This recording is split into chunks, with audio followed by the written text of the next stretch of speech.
नमस्कार प्रिय विद्यार्थियों, आप सभी का स्वागत है आपके अपने YouTube channel technical voice mixer में। तो विद्यार्थियों, जैसा कि आप सभी को पता ही है, हमने एक टेक्निकल हेल्पर के लिए एक अच्छा सा बैच, विजयरथ बैच जो स्टार्ट किया है, उसकी एक क्लास हम पहले ही कंटिन्यू कर चुके हैं और एक आज दूसरी क्लास को लेके मैं आपके सामने प्रेजेंट हूँ भाई। ठीक है, तो उस क्लास को हम कंटिन्यू करेंगे। तब से पहले मैं एक बार बोर्ड विजिबल कर लेता हूँ भाई। कहाँ तक हमारा बोर्ड विजिबल है? यहाँ तक बोर्ड विजिबल है। उसके बाद हमारा बोर्ड यहाँ तक विजिबल है भाई।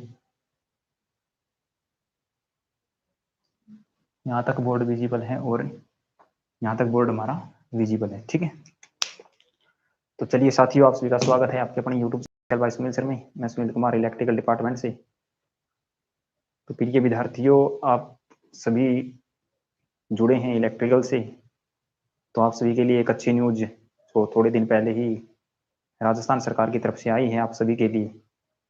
तो उसमें आप जैसे सभी को पता चल ही चुका होगा कि आप टेक्निकल हेल्पर की जो पोस्ट है उस पर अच्छे से कार्यरत हो सकते हैं, या आपको एक अच्छा सुनहरा अवसर टेक्निकल हेल्पर की पोस्ट दे सकती है, जिससे आप अपनी जिंदगी और एक अपनी लाइफ को एक अच्छी अचीवमेंट प्राप्त कर सकते हैं। उसी कड़ी में मैं आप सभी का साथ दूंगा और उसी कड़ी को हम आगे उस मुकाम तक कैसे पहुंच सकते हैं, तो मैं उसमें आपका सहयोग करूंगा भाई। तो आप सभी साथी एक बार वीडियो को लाइक कर दें और शेयर अवश्य कर दें भाई। आपके जितने भी साथी हैं एक बार उनको आप बुला लीजिए, ताकि आपके साथी भी जल्दी से जल्दी क्लास में पहुंच चुके। एक बार मैं देख लेता हूं भाई ऑडियो वीडियो अच्छे से विजिबल है या नहीं। ठीक है, तो जितने भी साथी हैं वो एक बार क्लास को शेयर अवश्य कर दें। अगर ऑडियो वीडियो अच्छी है तो एक बार कमेंट करके भी अवश्य बताएं भाई सभी साथी। ठीक है, ऑडियो वीडियो में किसी प्रकार की परेशानी का सामना अगर करना पड़ रहा है आपको, तो एक बार कमेंट करके बताएं।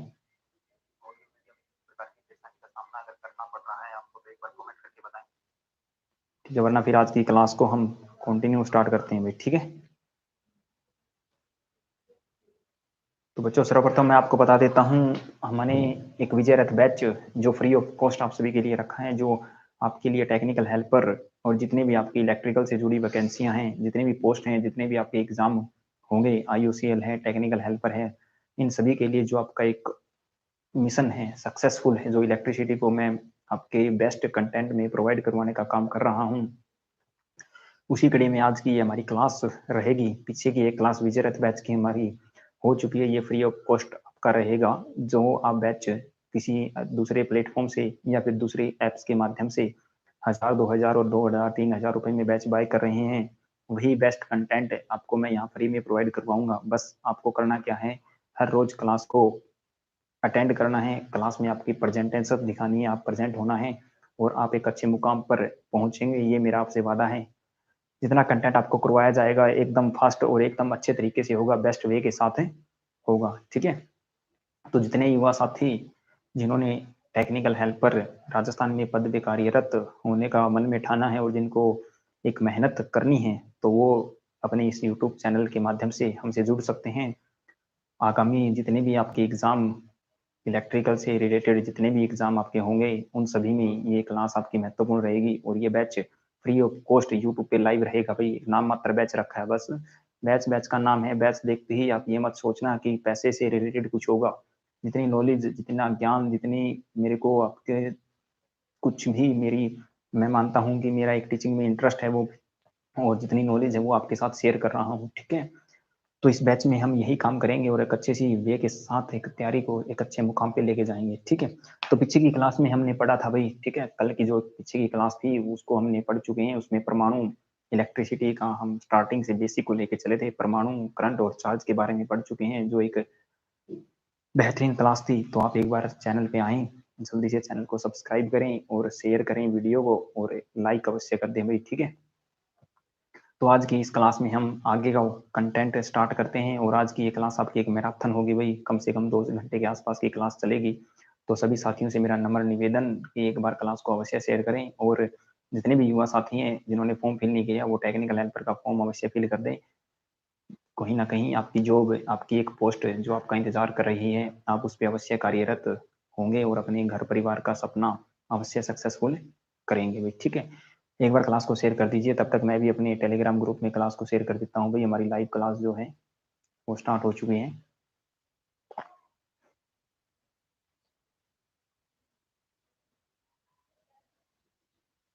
तो एक बार सेशन को शेयर करने का काम करेंगे भाई सभी बच्चे, अपने टेलीग्राम ग्रुप या फिर व्हाट्सएप ग्रुप, जैसे भी आपको अच्छा लगता है आप अपने साथियों को अपनी क्लास में बुला सकते हैं भाई उसी माध्यम से।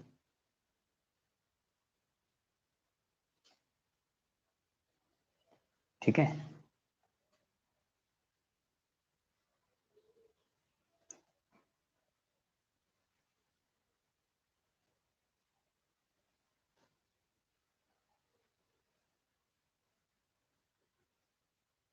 चलिए भाई।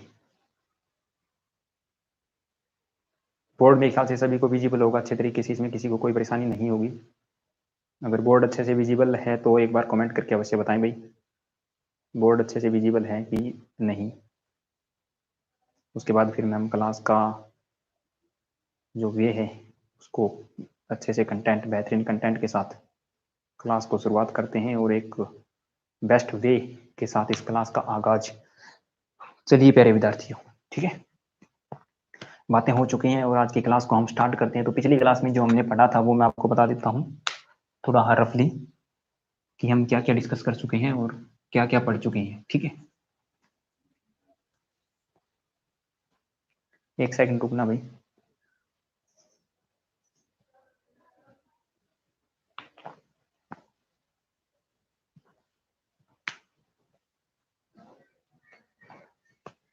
चलिए प्यारे साथियों, तो पिछली क्लास में हमने डिस्कस किया था भाई एटम के बारे में। एटम आप सभी जानते हो क्या होता है, परमाणु। परमाणु के बारे में हम डिस्कस कर चुके हैं, बिल्कुल बारीकी से हमने इस चीज के बारे में जाना था। ठीक है, परमाणु में हमने प्रोटॉन, न्यूट्रॉन, इलेक्ट्रॉन और नाभिक, इस सभी के बारे में गहन से जानकारी की थी और इसके खोजकर्ता के बारे में हमने डिस्कस किया था कि प्रोटॉन, न्यूट्रॉन और इलेक्ट्रॉन और नाभिक की खोज किसने की। उसके बाद हमने इसके द्रव्यमानों के बारे में जाना था, चार्ज के बारे में जाना था। ठीक है, चार्ज की मैंने आपके आगे भी पूरी डिटेल से आपको बताया था। उसके बाद हमने क्या जाना था भाई, करंट के बारे में अच्छे से डिस्कस किया था। करंट जो आप सभी को पता ही है कैसे फ्लो करता है, करंट के बारे में जाना था। ठीक है, चार्ज के बारे में जाना था। ठीक है, तो यहीं तक हमारी चीजें कवर हो पाई थी। एक लेंथी क्लास जो हुई थी, क्योंकि बेस बनाना मजबूत है, बेस बनाना ही जरूरी होता है, तो वो बेस हमने यहीं से बना के स्टार्ट किया था। ठीक है, तो अब चलो आज हम डिस्कस करते हैं पोटेंशियल या फिर वोल्टेज से लेके उसके बाद की चीजों को बिल्कुल आराम से और बिल्कुल बेस्ट वे कंटेंट के साथ सीखेंगे कि कहाँ से क्वेश्चन पूछे जाते हैं और कैसे क्वेश्चन पूछे जाते हैं। वही चीजें हम आज यहाँ डिस्कस करेंगे भाई। ठीक है, तो आज हम डिस्कस करते हैं भाई, हमारा जो टॉपिक है वो है वोल्टेज। क्या रहेगा यहाँ पर, विजिबल है ना अच्छे से? यहाँ भाई विजिबल है। यहाँ पे हम डिस्कस करेंगे भाई वोल्टेज के ऊपर। वोल्टेज, करंट कल हमने जाना था भाई सज्जन सारा, राम राम सर जी, राम राम भाई सज्जन। ठीक है, बहुत अच्छे। तो आज हम डिस्कस करते हैं वोल्टेज के ऊपर। ठीक है, वोल्टेज हमारा क्या होता है आज इसको बिल्कुल गहराई से जानेंगे और कैसे ये वर्क करता है, किस प्रकार इसको हम आगे कंटिन्यू चीजों को पढ़ेंगे, तो रिलेट करते हुए चीजों को चलना है। तो कल हमने डिस्कस किया था करंट के ऊपर और जिसमें हमने डिस्कस किया था आवेश, चार्ज के ऊपर। ठीक है, मतलब आवेशों के प्रवाह होने की दर, जिसको हमने करंट बोला था। और आज हम डिस्कस करते हैं भाई किसी एक आवेश को, किसी आवेश या किसी एक आवेश को अनंत बिंदु से या अनंत से किसी निश्चित बिंदु तक, किसी निश्चित बिंदु तक लाने में किया गया कार्य, किसी चार्ज को या किसी आवेश को अनंत बिंदु से किसी निश्चित बिंदु तक लाने में किया गया कार्य आपका क्या कहलाता है, वोल्टेज कहलाती है भाई।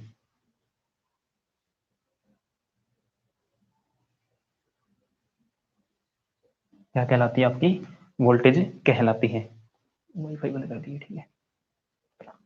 किया गया कार्य वोल्टेज कहलाती है। ठीक है, तो ये चीजें हम आवेश वगैरह हम पिछली क्लास में पढ़ चुके हैं। आवेश के बारे में मैं हम यहाँ नहीं बताऊंगा मैं। ठीक है, तो आवेश है कोई भी आपका आवेश है किसी अनंत पॉइंट पे रखा है, मान के चलो आपका ये पॉइंट है अनंत। ये कैसा पॉइंट आपका अनंत पॉइंट है, और यहाँ पे आपको वर्क करवाना है इसको, ठीक है। तो यहाँ तक आप क्या लाओगे भाई, कोई आवेश लेके आएंगे, ठीक है। अब जब आवेश लेके आओगे तो इसके अंदर कुछ ना कुछ आपकी ऊर्जा व्यय होगी, और इस ऊर्जा व्यय होगी तो हम इसे क्या बोलते हैं, कार्य बोलते हैं। भाई आपने कुछ क्या किया, कार्य किया, ठीक है। क्या किया, कार्य किया। तो कार्य को किससे डिनोट करते हैं, डब्ल्यू से, ठीक है। और किसको लेके आए थे, चार्ज को। चार्ज को किससे डिनोट करते हैं, क्यू से भाई, ठीक है। चार्ज को किससे डिनोट करते हैं, क्यू से। ये हमारा क्या है, चार्ज, और ये हमारा क्या, वर्क डन, किया गया कार्य। वर्क डन होता है भाई किया गया कार्य, वर्क डन होता है किया गया कार्य। ये हमारा क्या है, चार्ज है। अब आप बोलोगे भाई वोल्टेज क्या होगी, तो हमारा V बराबर होगा डब्ल्यू अपॉन क्या, क्योंकि हमने कार्य किया किसको लाने में, चार्ज को लाने में। तो V बराबर होगा डब्ल्यू अपॉन क्या, V बराबर डब्ल्यू अपॉन क्या, कार्य अपॉन चार्ज, कार्य अपॉन चार्ज। चार्ज को ही आवेश बोलते हैं भाई, ठीक है। चार्ज को ही आवेश बोला जाता है, साथ के साथ चीजें लिखेंगे, चार्ज को ही आवेश बोला जाता है, ठीक है। अब यहीं से हम इसकी यूनिट बना देते हैं, यहां तक आपको विजिबल है। कार्य की इकाई होती है भाई जूल, और चार्ज की इकाई होती है कूलम या कूलाम, जो हम कल डिस्कस करे थे अच्छी प्रकार से, बहुत अच्छे से हमने इसको जाना था, पढ़ा था कि कैसे कूलाम बना आपका, ठीक है, ठीक है ना। तो जूल पर कूलाम, ठीक है, जूल पर कूलाम, ठीक है। अब यहां से आप बोल सकते हो भाई वोल्टेज की इकाई क्या होती है, जूल पर कूलाम होती है, जूल पर कूलाम किसकी इकाई होती है, वोल्ट की इकाई होती है। लेकिन ये एसआई सिस्टम की इकाई ये नहीं है, ठीक है। कल हमने दो चीज मैंने आपको बताई थी कि हमारा करंट होता है, करंट की भी एक ऐसा इकाई होती है, जो हमने दूसरी पढ़ी थी, वो आप जो नॉर्मल यूज करते हो वो पढ़ी थी भाई, ठीक है। गबेक्सी एक्सुम के वॉम रीड एक बार अच्छे से कमेंट करें भैया आप, जो भी सेकंड बच्चे ने कमेंट किया है, तो एक बार अच्छे से कमेंट करें, ठीक है। तो हमने वोल्टेज को पढ़ा था भाई, जूल पर कूलाम इसकी इकाई है। अब मैं बताता हूँ आपको एसआई सिस्टम इकाई बताएं आपकी क्या होती है भाई इसकी, एसआई सिस्टम में इकाई बताएं। एसआई सिस्टम में इकाई होती है भाई इसकी वोल्ट, क्या होती है, वोल्ट। एसआई सिस्टम में इसकी इकाई वोल्ट होती है, जिसको हम, जिस वोल्ट को किसके द्वारा दर्शाते हैं, वी के द्वारा दर्शाते हैं भाई, VOLT लिखा जाता है, और वी से प्रदर्शित करते हैं, ठीक है। वोल्ट को वी से प्रदर्शित करते हैं, और वोल्टेज को भी वी से प्रदर्शित करते हैं, VOLTAGE वोल्टेज लिखा जाता है। ये हमारा क्या होता है, वोल्टेज, ठीक है। वोल्टेज इकाई क्या होती है, वोल्ट, वोल्ट को वी से प्रदर्शित करते हैं, ठीक है। तो ये था हमारा वोल्टेज। किसी एक आवेश को अनंत से किसी निश्चित बिंदु तक लाने में किया गया कार्य। सुरेश, रोहिला कुमार, राम राम सर जी, राम राम भाई, राम राम, ठीक है। बहुत अच्छे। एक बार जितने भी बच्चे जुड़े हैं, एक बार सेशन को शेयर कर दें, आपकी ये टेक्निकल हेल्पर के लिए बेस्ट क्लास बेस्ट वे में चलेगी।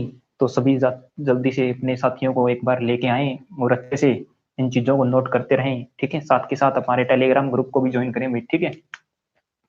यहाँ पे मैं लिख देता हूँ टेलीग्राम ग्रुप, जिसमें आपको स्टडी मटेरियल मिलता रहेगा भाई, ठीक है। टेलीग्राम ग्रुप ज्वाइन करें भाई, ठीक है। डिस्क्रिप्शन में लिंक दिया गया है टेलीग्राम ग्रुप का, उसे आप ज्वाइन कर सकते हो। डिस्क्रिप्शन में लिंक दिया गया है, तो वहां से आप इसे ज्वाइन करें अच्छे से, ठीक है। वहां पे मैं हर रोज या फिर जैसे ही हमारा चैप्टर खत्म होता है, उसकी नोट्स की PDF आपको प्रोवाइड करवाने का काम करूंगा भाई, ठीक है। तो ये था हमारा भाई, क्या था, volt, work done upon Q, joule पर कूलाम। ऐसा ही सिस्टम, इसकी इकाई क्या होती है, वोल्ट होती है, ठीक है। चलिए बच्चों, इसके बाद थोड़ा सा और डिस्कस करते हैं वोल्ट के ऊपर ही।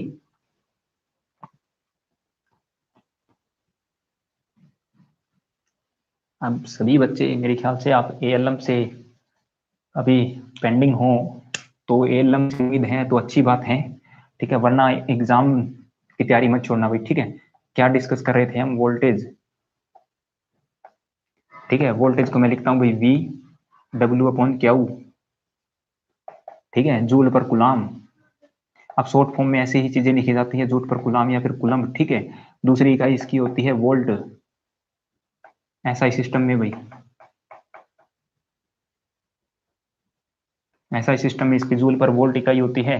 और एसआई सिस्टम को क्या बोला जाता है, स्टैंडर्ड इंटरनेशनल,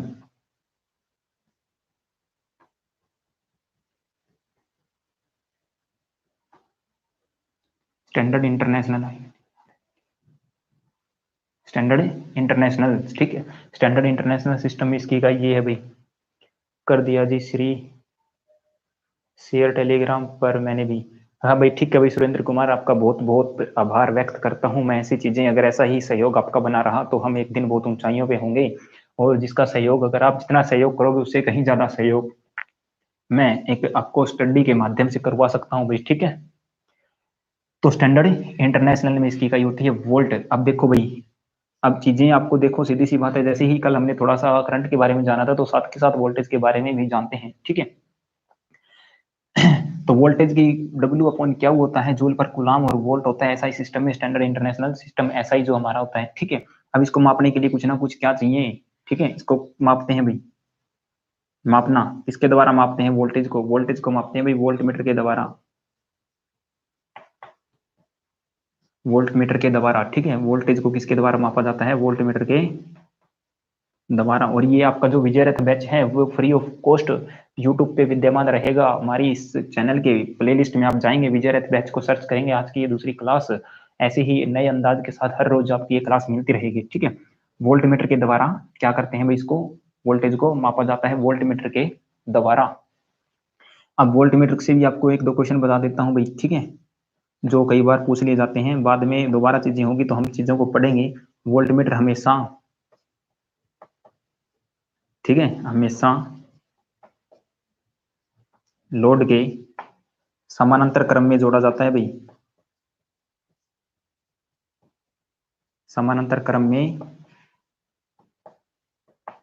जोड़ा जाता है। वोल्ट मीटर हमेशा लोड के समानांतर क्रम में जोड़ा जाता है। अगर आपसे कोई पूछ ले कि वोल्ट मीटर का कनेक्शन किस प्रकार किए जाते हैं, तो लोड के साथ समानांतर क्रम में जोड़े जाते हैं। समानांतर क्रम में आप बोल सकते हो भाई पैरेलल कनेक्शन,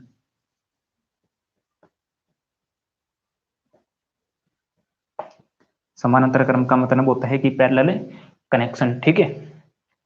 ये चीजें भी आप साथ के साथ याद रखेंगे भाई, ठीक है। ये क्या होता है आपका, साथ के साथ स्क्रीनशॉट लेते रहें भाई वीडियो से, मैं थोड़ा साइड जैसे भी होता हूँ आप स्क्रीनशॉट ले सकते हैं आसानी से, ठीक है। तो ये था आपका वोल्टेज से थोड़ा सा रिलेटेड मटेरियल जो मैंने आपको बताया है। उसके बाद आगे चलते हैं भाई, ठीक है। चलिए उसके बाद आगे की परिभाषाओं पे थोड़ा सा डिस्कस करते हैं। उसके बाद जो हमारा टॉपिक आएगा रेजिस्टेंस, उसको मैं बिल्कुल बारीकी से कम 1.5 घंटे का आपका रेजिस्टेंस का टॉपिक रहेगा, ठीक है। उसके बाद हम डिस्कस करते हैं भाई ईएमएफ पे, क्या इस पे डिस्कस करते हैं ईएमएफ। ईएमएफ हमारी क्या होती है भाई, इलेक्ट्रोमोटिव फोर्स,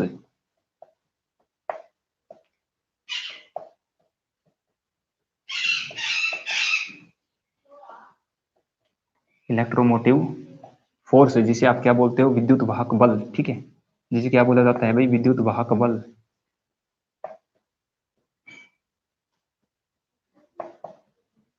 विद्युत वाहक बल, इलेक्ट्रोमोटिव फोर्स जिसे आप विद्युत वाहक बल बोलते हो, ठीक है। हमने देखा था करंट, आवेश, चार्ज जिसे आप बोलते हो परमाणु, और थोड़ी देर पहले ही हमने डिस्कस किया वोल्टेज पे। अब आते हैं वोल्ट ईएमएफ पे, ठीक है। क्या होता है, विद्युत वाहक बल होता है हमारा ईएमएफ, ठीक है। अब ये क्या होता है भाई, इसके बारे में हम जानेंगे। देखो अब देखो, हमने आवेशों को एक जगह से दूसरी जगह लाने में जो कार्य किया गया था,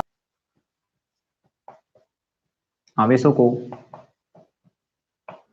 एक जगह से दूसरी जगह तक या दूसरे स्थान तक स्थानांतरित, आवेशों को एक जगह से दूसरी जगह स्थानांतरित करने में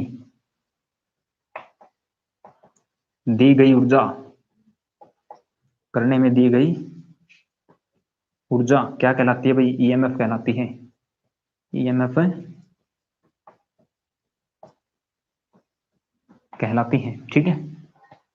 अब देखो हमने बताया था कि भाई कुछ आवेश यहाँ रखा है, मान के चलो कुछ आवेश यहाँ रखा था, ठीक है। अनंत पॉइंट था, इस पॉइंट से लेके आए थे इस पॉइंट तक, जो लाने में कार्य किया गया था, ठीक है। तो कार्य जो था वो कार्य था हमारा वोल्टेज, लेकिन यहाँ से लाने में कुछ एनर्जी वेस्ट हुई, जो एनर्जी देनी पड़ी स्टार्टिंग में, उस एनर्जी को नाम बोलते हैं ईएमएफ, इलेक्ट्रोमोटिव फोर्स, ठीक है।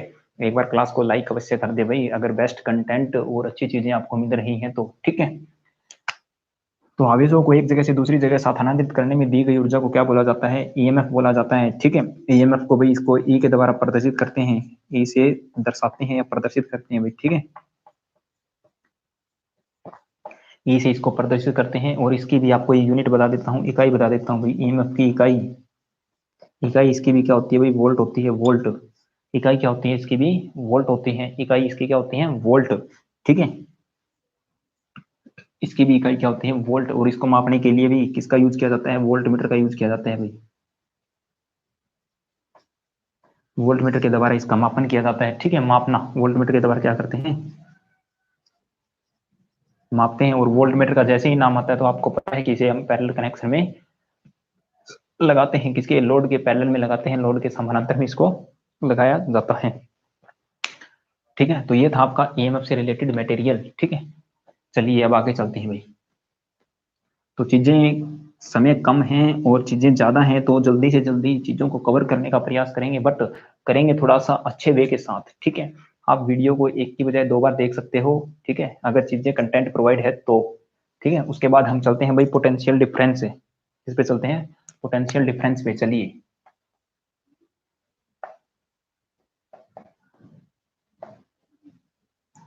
पोटेंशियल डिफरेंस, जिसे आप बोलते हो विभवांतर। क्या बोलते हो भाई, विभवांतर। ठीक है, पोटेंशियल डिफरेंस जिसे क्या बोला जाता है, विभवांतर बोला जाता है भाई। ठीक है, ठीक है, क्या बोला जाता है, पोटेंशियल डिफरेंस या विभवांतर जिसे आप हिंदी में बोलते हो। तो ये चीजें कई बार आपने सुनी होगी, लेकिन समझना जरूरी है इन चीजों को। ठीक है, अब आपको बताता हूँ भाई विभवांतर क्या होता है, चीजों देखिए। ठीक है,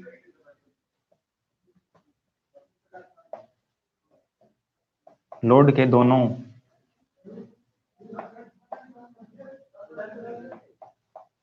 दोनों टर्मिनलों के मध्य, लोड के दोनों टर्मिनलों के मध्य आए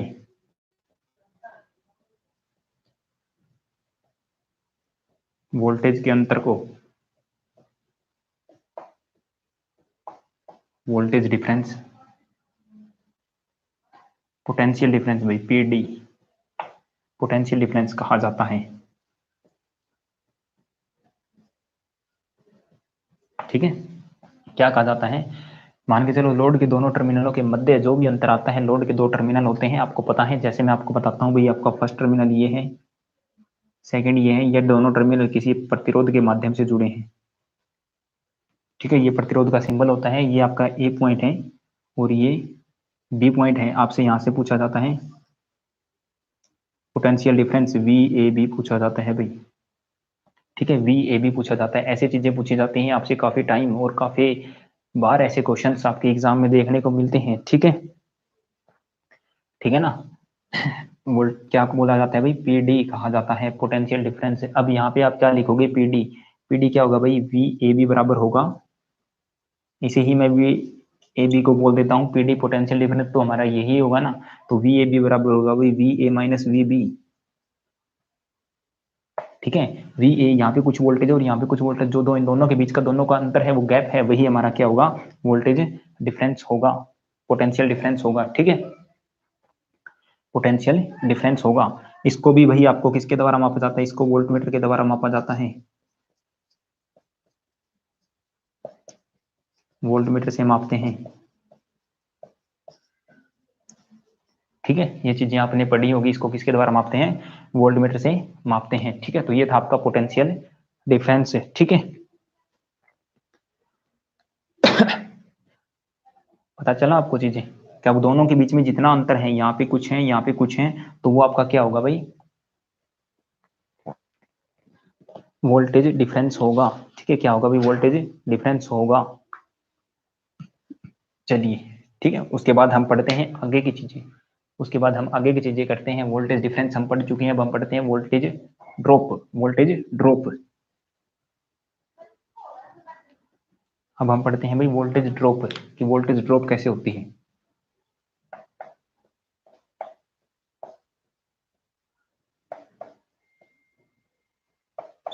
क्या पढ़ते हैं भाई, वोल्टेज ड्रॉप।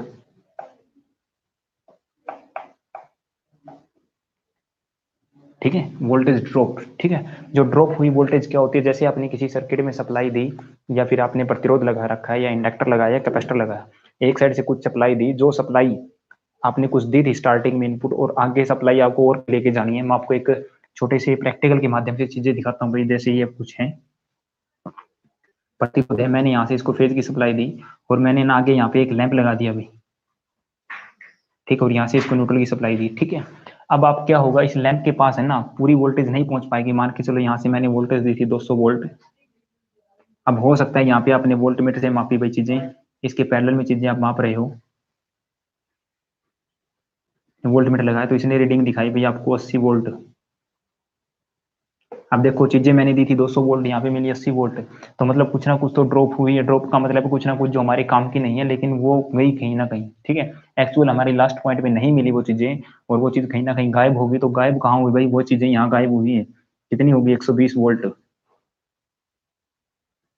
ठीक है। तो ये होती है वोल्टेज ड्रॉप करना, इसी को हम क्या बोलते हैं, वोल्टेज ड्रॉप करना बोलते हैं भाई। चीजें आसानी से समझ आ रही हैं अच्छे से, इसे ही बोला जाता है वोल्टेज को ड्रॉप करना, ठीक है।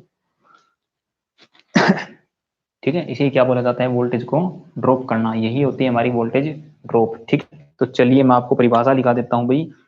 यह जो है ना वोल्टेज ड्रॉप, यह हमारे तीनों सर्किटों में होती है भाई, ठीक है। कहाँ कहाँ होती है, यह हमारे तीनों सर्किटों में होती है, मतलब एसी में आर, एल और सी तीनों में वोल्टेज ड्रॉप होती है, ठीक है। इसी प्रकार जैसे एक बार यहाँ पे आर लगाया, दूसरी बात आर का मतलब प्रतिरोध होता है, ठीक है। मैं लिख देता हूँ भाई, आर हमारा क्या है, रेजिस्टेंस है। एल हमारा क्या है, इंडक्टर होता है भाई। और सी हमारा होता है कैपेसिटर। तो इन तीनों की वजह से क्या होती है भाई, वोल्टेज ड्रॉप होती है। इन तीनों की वजह से क्या होती है, वोल्टेज ड्रॉप होती है भाई, ठीक है। इन तीनों की वजह से वोल्टेज ड्रॉप होती है, क्योंकि ये कुछ ना कुछ है ना रिकॉर्ड डालते हैं और वोल्टेज को अपने अंदर समा लेते हैं, उसके बाद आगे को वोल्टेज जान ही नहीं देते। उसी को ही हम बोलते हैं वोल्टेज ड्रॉप बोलते हैं। और ये ऐसा ही प्रोसीजर आर, एल और सी तीनों में होता है। अब आगे देखिए आर में कैसा होता है, ठीक है। चलिए, इन तीनों में हमारी वोल्टेज ड्रॉप देख चुके हैं, हम पढ़ चुके हैं, तीनों में वोल्टेज ड्रॉप होती है, इसमें कोई शक नहीं, कोई दोहराई नहीं, ठीक है। उसके बाद आर में प्रतिरोध, आर रेजिस्टेंस है और एल इंडक्टर है और सी कैपेसिटर है। आर में जो वोल्टेज ड्रॉप होती है, ठीक है, आर में वोल्टेज ड्रॉप होती है वो किसके कारण होती है भाई, प्रतिरोध के कारण, रेजिस्टेंस या प्रतिरोध के कारण है, ठीक है। प्रतिरोध के कारण अगर वोल्टेज ड्रॉप होगी तो V बराबर होगा भाई, वही वोल्टेज ड्रॉप को V से दर्शाते हैं, ठीक है। इसको V से दर्शाते हैं, यहाँ लिख देता हूँ भाई मैं, V से प्रदर्शित करते हैं और वोल्ट मीटर से मापा जाता है, वोल्ट मीटर से मापते हैं, ठीक है। तो V बराबर होगा I इंटू आर, ठीक है।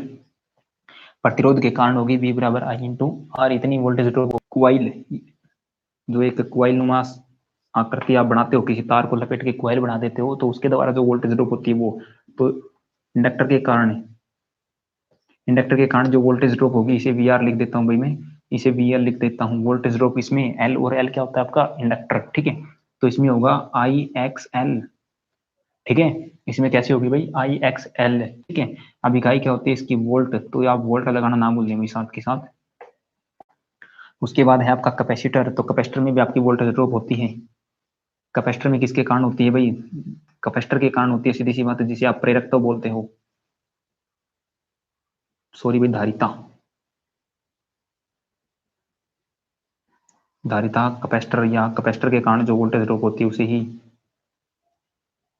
कैपेसिटर के कारण जो आपकी वोल्टेज ड्रॉप होती है क्या होगी, वीसी होगी भाई, वोल्टेज ड्रॉप वीसी होगी, ठीक है। इसे किसके द्वारा लिखा जाता है, आई एक्स सी वोल्ट, ये होती है वोल्टेज ड्रॉप, ठीक है। इन चीजों को लिखेंगे साथ के साथ, एक बार लिख लें, और स्क्रीनशॉट जो लेना चाहे वो बच्चा स्क्रीनशॉट इसका ले सकता है, ठीक है। अब एक पॉइंट मैं आपसे पूछता हूँ, ठीक है, उसके बाद ही आगे बढ़ेंगे, लिख लिया होगा। एक बात तो और मैं आपको बता देता हूँ भाई, वोल्टेज ड्रॉप हो चुकी है, करंट हमारा सर्किट में फॉलो कर चुका है, ठीक है। अब आप एक क्वेश्चन बताता हूँ भाई, कुछ भी आपको पॉइंट है, ठीक है, करंट से रिलेटेड है, छोटा सा पॉइंट नोट करेंगे आप, नोट बना के लिख सकते हो, ठीक है। करंट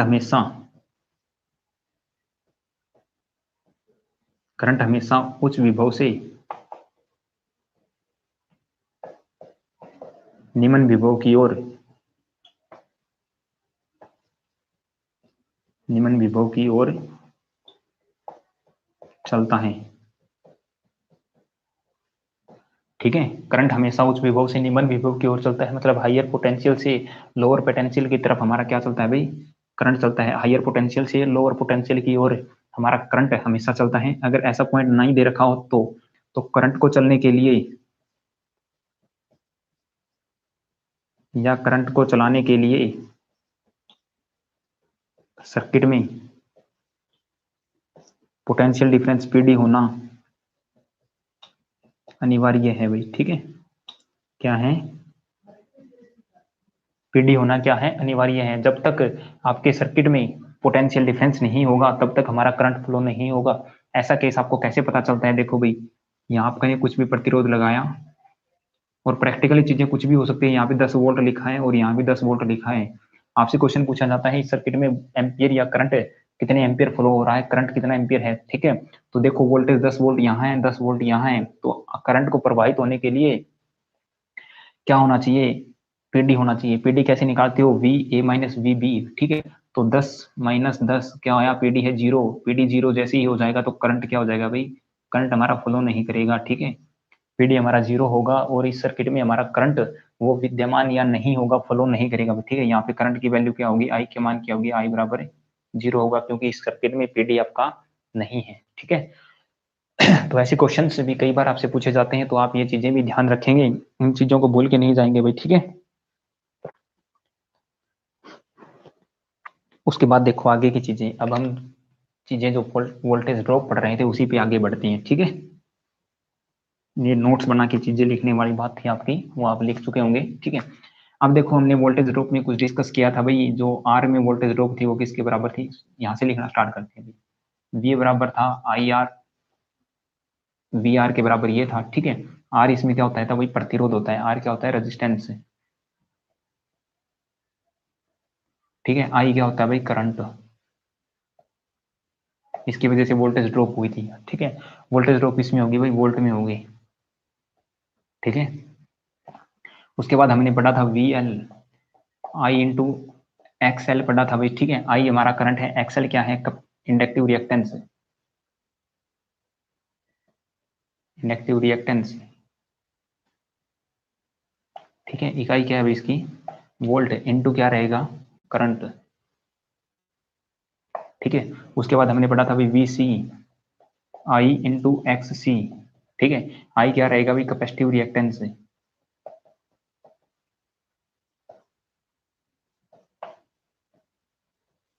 इंटू करंट, और इकाई क्या रहेगी भाई, वोल्ट रहेगी। ठीक है, तो ये चीजें हम डिस्कस कर चुके हैं। ठीक है, आशा करता हूँ आप सभी को चीजें समझ आ रही होगी। ठीक है, चीजें अच्छी लगती है, कंटेंट अच्छा लगता है, बेस्ट कंटेंट आपको फ्री में प्रोवाइड करवाने का काम मैं कंटिन्यू कर रहा हूँ। ठीक है, चलिए उसके बाद देखते हैं। अब V बराबर आई आर है, इसमें तो कोई दिक्कत है नहीं, क्योंकि R प्रतिरोध एक फिक्स वैल्यू होती है, आप कैलकुलेट करके निकाल सकते हो। लेकिन जैसी ही वैल्यू आती है XL, अब यहाँ पे मान निकालना होता है XL का। XL की वैल्यू बता देता हूँ भाई मैं, क्या होती है, कैसे होती है। ठीक है, XL आपका क्या होता है और XC आपका क्या होता है, उन चीजों पे अब जानकारी करेंगे। XL आपका होता है जैसा कि हमारा प्रतिरोध है। ठीक है, प्रतिरोध होता है, तो प्रतिरोध एक रेजिस्टेंस होता है, किसी पदार्थ का एक ऐसा गुण है जिसके कारण वो किसी करंट के रास्ते में बाधा उत्पन्न करे, उस गुण को क्या बोला जाता है, प्रतिरोध बोला जाता है। ठीक है, उसी प्रकार जैसे ही आपकी कोई कॉइल है, ठीक है, आप किसी वायर है, वायर को एक लेते हो, मान के चलो वायर लिया आपने, इसके ऊपर लपेट दी अच्छे से, इसके ऊपर लपेट देते हो, और एक जैसे ही उसको उतारते हो वापस एक वो कॉइल बन जाती है, एक स्प्रिंग नुमा संरचना, एक लंबी संरचना, एक कॉइल बन जाती है।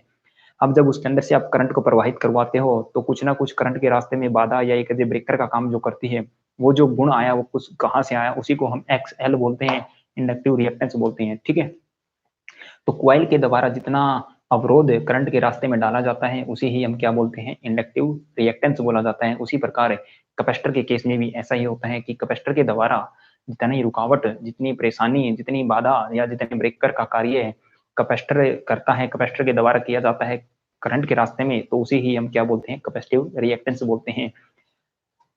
तो इन चीजों को आगे आप कैसे निकालेंगे धीरे धीरे, इसका फॉर्मूला क्या है, इसके मेथड क्या है, उन चीजों को हम जस्ट जानेंगे। तो इसके लिए एक बार जल्दी से क्लास को शेयर कर दें और चैनल को अच्छे से सब्सक्राइब करें। ठीक है, लेटेस्ट नोटिफिकेशन और लेटेस्ट कंटेंट और बेस्ट कंटेंट के प्राप्त करने के लिए जुड़े रहें हमसे लगातार, और हर रोज बेस्ट क्लास के साथ हम मिलते रहेंगे आपके साथ। ठीक है, तो चलिए, एक्सएल क्या होता है भाई? इंडक्टिव रिएक्टेंस होता है। क्या होता है? क्वाइल के द्वारा या क्वाइल का वह गुण, क्वाइल का वह गुण जिसके कारण, किसी क्वाइल का वह गुण जिसके कारण वह करंट के मार्ग में, करंट के मार्ग में बाधा उत्पन्न करे।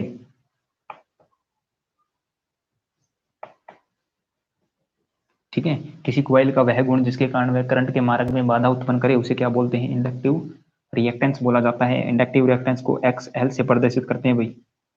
इंडक्टिव रिएक्टेंस बोला जाता है, एक्सएल से क्या करते हैं? प्रदर्शित करते हैं, दर्शाते हैं।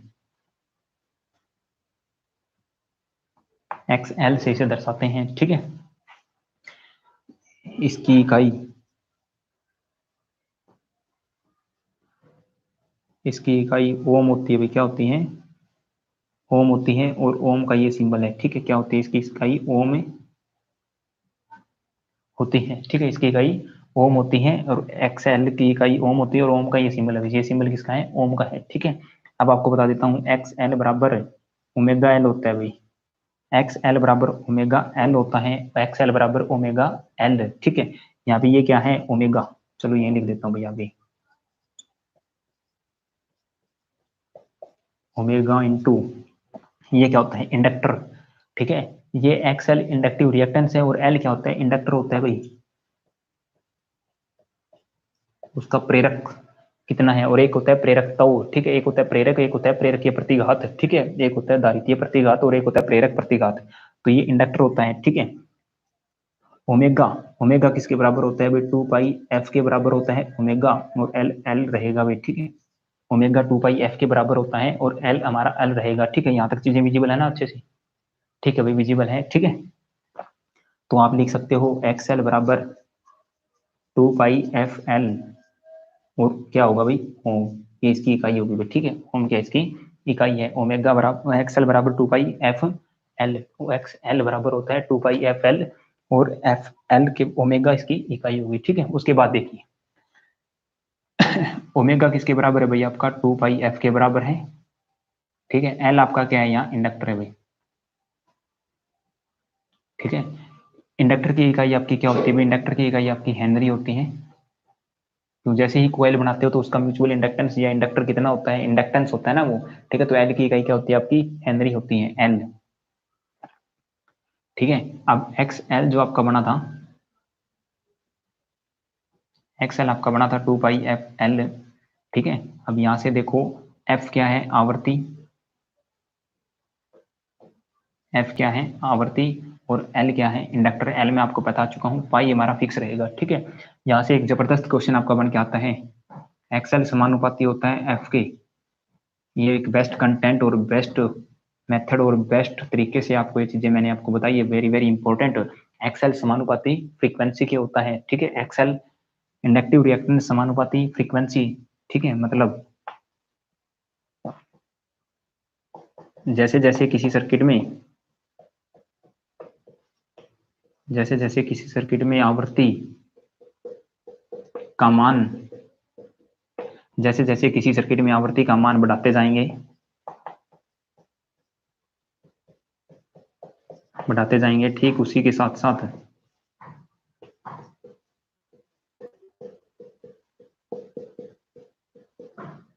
ठीक उसी के साथ साथ एक्सएल का मान, एक्सएल का मान भी बढ़ेगा भाई। ठीक है,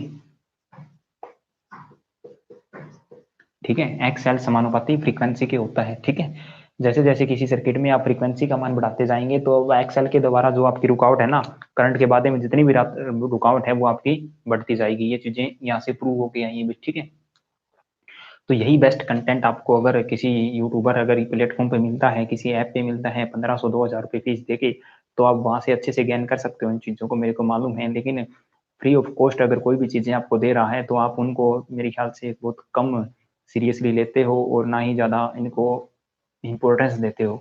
बट मैं ये एक सजेशन आपको दूंगा कि आप फ्री में जो चीज़ें कंटेंट आपको मिल रही है तो उसे आप हमेशा से ही अपने जीवन में लागू करने की कोशिश और एक अथक प्रयास हमेशा आपको करना चाहिए, ठीक है? तो चलिए बच्चों, ये एक्सेल के बारे में हम जान चुके हैं, तो मतलब वीएल और आईएक्सएल के बारे में हम अच्छे से जान चुके हैं, ठीक है? ये कंसेप्ट हमारा पूरा होता है भाई, ठीक है? अब हमारा वीसी का चैप्टर बचता है, इसके ऊपर डिस्कस करते हैं, और वीआईआर एक काफी लंबा प्रोसेस है जो रेजिस्टेंस से होकर गुजरेगा, उसके ऊपर चर्चा करते हैं, ठीक है? तो चलिए भाई,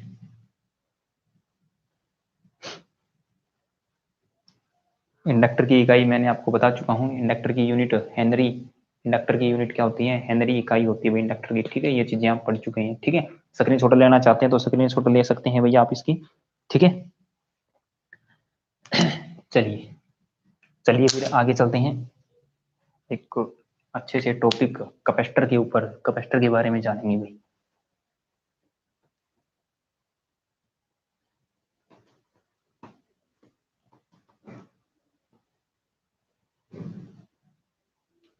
कोई भी पार्ट्स आप स्किप नहीं कर सकते हैं, ठीक है? उसके बाद आपका आया था भाई वीसी, आईएक्ससी, ठीक है? उसके बाद ज्यादा नहीं लिखवाऊंगा, दो दो बार चीजें हम नहीं लिखेंगे, ठीक है? करंट और क्या होता है? एक्ससी। अब बात करते हैं भाई एक्ससी क्या होता है, ठीक है? एक्ससी होता है भाई किसी संधारित्र का ऐसा गुण, किसी संधारित्र का ऐसा गुण जिसके कारण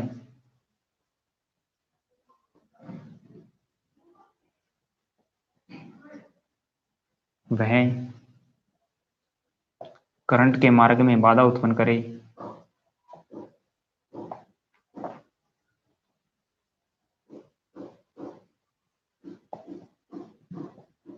उसे एक्स सी कहा जाता है, ठीक है? क्या कहा जाता है? एक्स सी कहा जाता है, ठीक है? अजय, एएलएम में हाँ भाई अजय बोलो, एएलएम में क्या है? एएलएम कट ऑफ बताओ जी।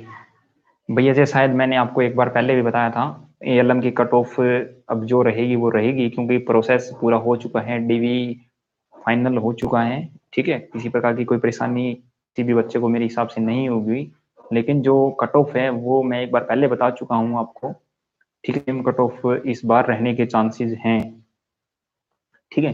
तो आप, मैं एक अच्छा सजेशन आप सभी को यही देता हूँ कि आप जिसने भी एएलएम क्लियर हुआ है, डीवी हो चुका है, आप उसकी उम्मीदें हैं तो उम्मीदें रखनी चाहिए, नाम आ सकता है नहीं आएगा वो बात है फाइनल लिस्ट पे, ठीक है? बट इसके साथ पैरेलल में आप एक और चीज को साथ में लेके चलें, खुदा ने खास्ता कुछ एएलएम की तरफ से अगर अच्छी खबर नहीं आती है तो दूसरा ट्रैक, दूसरा मार्ग आपका एक अच्छा होना चाहिए। इसमें मैं आप 55 राजस्थान कोई चांस है कि 55 राजस्थान से हो भैया आप, और 55 नंबर आपके बनते हैं, तो भैया आप अच्छी होड़ में हो। हाँ भाई, राजस्थान के लिए मैं आपको बता रहा हूँ, आप टेक्निकल हेल्पर की वैकेंसी है जो आपके राजस्थान की ही है, तो वहाँ पे आप अच्छा कंटेंट प्रोवाइड करते हो राजस्थान में, और चीज़ें अच्छी हैं टेक्निकल से, बार बार क्वेश्चन टेक्निकल के ही आपके टेक्निकल हेल्पर में पूछे जाते हैं, तो उसको मजबूत करके आप, वो भी एक अच्छा पोस्ट है, उस पर भी कार्यरत आसानी से हो सकते हैं, ठीक है? तो उसकी भी तैयारी जबरदस्त तरीके से करते रहें, ठीक है ना? एएलएम की कट ऑफ आपकी 55 पे उम्मीदें काफी हैं भाई, ठीक है? अब वो हमारे और कुछ है भी नहीं, उम्मीदें ही बाकी हैं, बाकी एचएसएससी का खेल कुछ भी नहीं, किसी को अभी तक समझ नहीं आया है और ना ही आएगा, ठीक है? तो अब बेस्ट कंटेंट के साथ आप तैयारी करते रहें भाई, ठीक है? चलिए, किसी संधारित्र का ऐसा गुण जिसके कारण वह करंट के मार्ग में बाधा उत्पन्न करे उसे एक्ससी बोलते हैं, और एक्ससी कैसे निकाला जाता है वो मैं आपको बताता हूँ भाई। एक्ससी बराबर होता है ओमेगा, सॉरी भाई, 1/ओमेगा सी, 1/ओमेगा सी ओम होता है, ठीक है? एक्स एल और एक्स सी दोनों की इकाई क्या रहेगी? डिप्लोमा वाले बाहर होंगे क्या भाई? यही तो मैं आपको बता रहा हूँ, एचएसएससी का अभी तक कोई खेल समझ नहीं आया है, डिप्लोमा इंक्लूड होंगे या नहीं होंगे, ठीक है? वो बाद की बातें, इसके लिए मैं आज शाम को लाइव आता हूँ भाई, सभी से डिस्कस करेंगे, ठीक है? एचएसएससी एएलएम पर लाइव डिस्कस करेंगे, ठीक है? जो आपके क्वेश्चन है मैं उसके जवाब आपको दूंगा, ठीक है? तो एक बार प्लीज आप क्लास में एएलएम के कमेंट ना करें, स्टडी है तो उसको एक क्लास को एक बेस्ट वे के साथ मैं अच्छी पोजीशन के साथ अच्छा एंडिंग इसका करवाना चाहता हूँ, ठीक है ना? तो शाम को हम लाइव आते हैं भाई, मिलते हैं 7:30 या 8 बजे, ठीक है? जैसे ही मैं स्ट्रीम डालता हूँ स्ट्रीम के अनुसार लाइव आएंगे शाम को 8 बजे। तो 8 बजे सभी बच्चे जुड़ना ना भूलें, एक बार फिर से एएलएम पे लाइव डिस्कशन करेंगे, ठीक है। चलिए, तो एक्स सी बराबर होता है 1/ओमेगा सी, और अब जब थोड़ी देर पहले ही हम पढ़ चुके हैं ओमेगा का मान 2πf होता है और सी का मान सी ही रहेगा। सी क्या है आपका? कैपेसिटर होता है, धारिता होती है, ठीक है।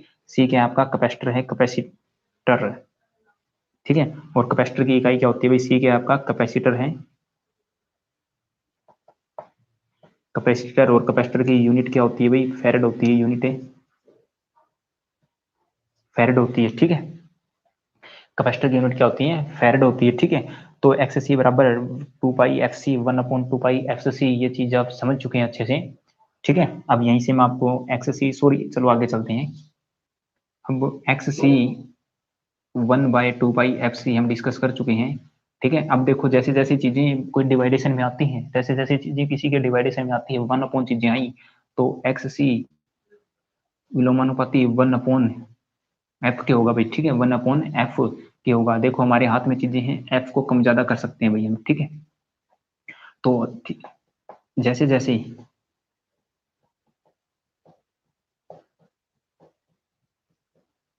सर्किट में आवर्ती का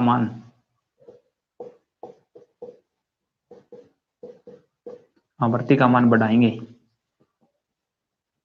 जैसे जैसे किसी सर्किट में हम आवर्ती या फ्रीक्वेंसी का मान बढ़ाएंगे, ठीक है, ठीक उसी के साथ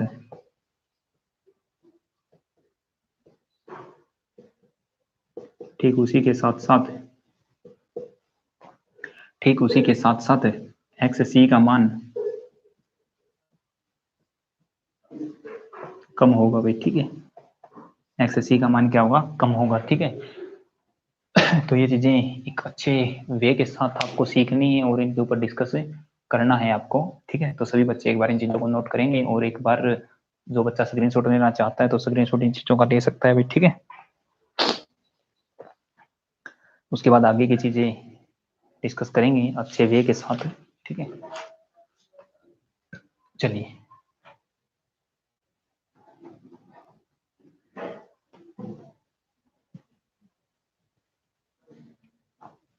चलिए, तो अब मैं आपसे 2 क्वेश्चन पूछता हूँ भाई। अप्रैल्स कोट यूट्यूब टुडे, ठीक है। तो चलिए भैया आपसे मैं एक क्वेश्चन पूछता हूँ, एक जबरदस्त क्वेश्चन से। किसी मान के चलो आपका ये सर्किट है, इंडक्टर का सर्किट है, ये इंडक्टिव सर्किट आपका, ठीक है। ये सर्किट है ए और बी, ठीक है। एक सर्किट आपका ये है भाई, कैपेसिटर है, ठीक है। अब इसके द्वारा जो रुकावट डाली जाएगी उसे हम क्या बोलते हैं? एक्स एल बोलते हैं, ठीक है। इसके द्वारा जो रुकावट डाली जाती है उसे एक्स सी बोलते हैं, ठीक है। अब आपको बोल दे कि इससे कुछ ना कुछ करंट प्रवाहित हो रहा है भाई, ठीक है। करंट इसमें भी प्रवाहित हो रहा है, ठीक है। अब आपको मैं बोल रहा हूँ इसमें आवृत्ति है ना, आवृत्ति क्या है? 0, और इसमें आवृत्ति क्या है? 0। फ्रीक्वेंसी का मान दोनों में 0 है, तो एक्सएल का मान बताएं और एक्स सी का मान बताएं भी क्या होगा, ठीक है। जबरदस्त क्वेश्चन है, एक बेस्ट क्वेश्चन से। आवर्ती एफ बराबर 0 है इस सर्किट में, एक्सएल का मान बताएं, फ्रीक्वेंसी इसमें भी 0 है, एक्ससी का मान बताएं क्या होगा। जल्दी से इस क्वेश्चन का आंसर देने की कष्ट करेंगे आप सभी बच्चे, ठीक है। तो मैंने अभी आपको बताया था एक्स एल बराबर होता है 2πfl, और किसी की वैल्यू आपको नहीं रखनी, बस जैसे ही आप एफ की वैल्यू 0 रखते हो तो सारी चीजें गुना में है, तो एक्सएल बराबर क्या होगा भाई? 0 होगा, एक्सएल बराबर 0 होगा, ठीक है। कोई भी प्रतिरोध नहीं होगा, मतलब, ठीक है। एक्सएल बराबर 0 होगा, तो जैसे ही एक्सएल 0 आता है, तो एक्सएल जैसे ही 0 आया भाई, देखो मैंने बता दिया। अब आपसे कोई पूछ सकता है कि सर्किट के अंदर यहाँ पे कुछ ना कुछ करंट होगा, तो आई का मान भी आप बताएं भी क्या होगा, ठीक है। और उसी प्रकार इसमें भी आपका कुछ ना कुछ आई होगा, तो आई का मान आप बताएं क्या होगा, ठीक है। एक्सएल का मान 0 आ चुका है या फिर 0 आ चुका है भाई, ठीक है। आया कैसे वो मैं आपको बता चुका हूँ, अभी थोड़ी देर पहले ही वो चीजें बताई थी। एक्सएल बराबर 2πfl, ठीक है। फ्रीक्वेंसी का मान हमने क्या रखा? 0, और जैसे ही इस साइड 0 रखते हैं तो एक्सएल का मान 0 हो जाएगा भी, ठीक है। तो एक्सएल 0 होगा, और जैसे ही आपको बता देता हूँ, जिस साइड में, जिस वे में आपको कम रुकावट और कम चीजें मिलती हैं, तो आप उस पर अच्छी तेजी से या फिर जल्दी जल्दी दौड़ते हो, ठीक है। तो इसी प्रकार आई यहाँ पे क्या होगा भाई? अनंत होगा, क्योंकि रुकावट कुछ है नहीं, ठीक है। एक्सएल का मतलब क्या है? करंट के रास्ते में रुकावट है। और एक्सएल 0 होगा तो करंट के रास्ते में रुकावट क्या होगी, 0। जैसे ही रुकावट 0 तो करंट कितना बहेगा भाई, इनफाइनाइट बहेगा, अनंत बहेगा, ठीक है। करंट कितना फॉलो करेगा आपका, इनफाइनाइट होगा भाई करंट, ठीक है। तो ये आपका अनंत करंट फॉलो करेगा इस सर्किट में, ठीक है। और एक्सएल जैसे ही हो जाता है तो इसे हम क्या बोल सकते हैं भाई, शॉर्ट सर्किट बोल सकते हैं भाई। किसी भी सर्किट में अगर 0 मान हो जाता है प्रतिरोध का तो उसे हम क्या बोलते हैं, शॉर्ट सर्किट बोला जाता है भाई, ठीक है। सेम प्रोसीजर इस साइड करते हैं, एक्स सी हमने डिस्कस किया था भाई 1/2πfc, ठीक है। अब देखो कुछ नहीं करना, एफ का मान रख के देखो, बस 0 रखते हैं। जैसे ही 1/0 करते हैं तो आपका वैल्यू आती है अनंत, वैल्यू आएगी अनंत, तो एक्स सी का मान क्या होगा भाई, अनंत होगा, इनफाइनाइट होगा। और जैसे ही बाधा ज्यादा होती है सर्किट में, ब्रांच में आपकी रुकावट ज्यादा है, ठीक है, तो करंट क्या बहेगा भाई, कम बहेगा, तो करंट का मान क्या होगा, 0 होगा, शून्य होगा करंट, ठीक है। करंट क्या होगा, शून्य होगा। और जब एक्स सी अनंत होता है तो उस सर्किट को हम बोलते हैं भाई ओपन सर्किट है, मतलब कोई भी प्रतिरोध है वो अनंत है आपका, ठीक है, एज ए प्रतिरोध ही काम करता है एसी में। तो अगर अनंत है तो उसे हम ओपन सर्किट बोलते हैं। जैसे ही प्रतिरोध आपका लो हो जाता है, वेरी लो हो जाता है, शून्य हो जाता है, तो उसे क्या बोलते हैं, शॉर्ट सर्किट बोला जाता है। तो ये चीजें आप बिल्कुल अच्छे से ध्यान में रखेंगे, ठीक है। उसके बाद चलते हैं वोल्टेज ड्रॉप किसमें, प्रतिरोध में भाई। और फिर वहीं से चीजें अच्छे वे के साथ स्टार्ट होगी आपकी धमाकेदार। सभी बच्चे एक बार टेलीग्राम ग्रुप ज्वाइन करें फॉर पीडीएफ, ठीक है।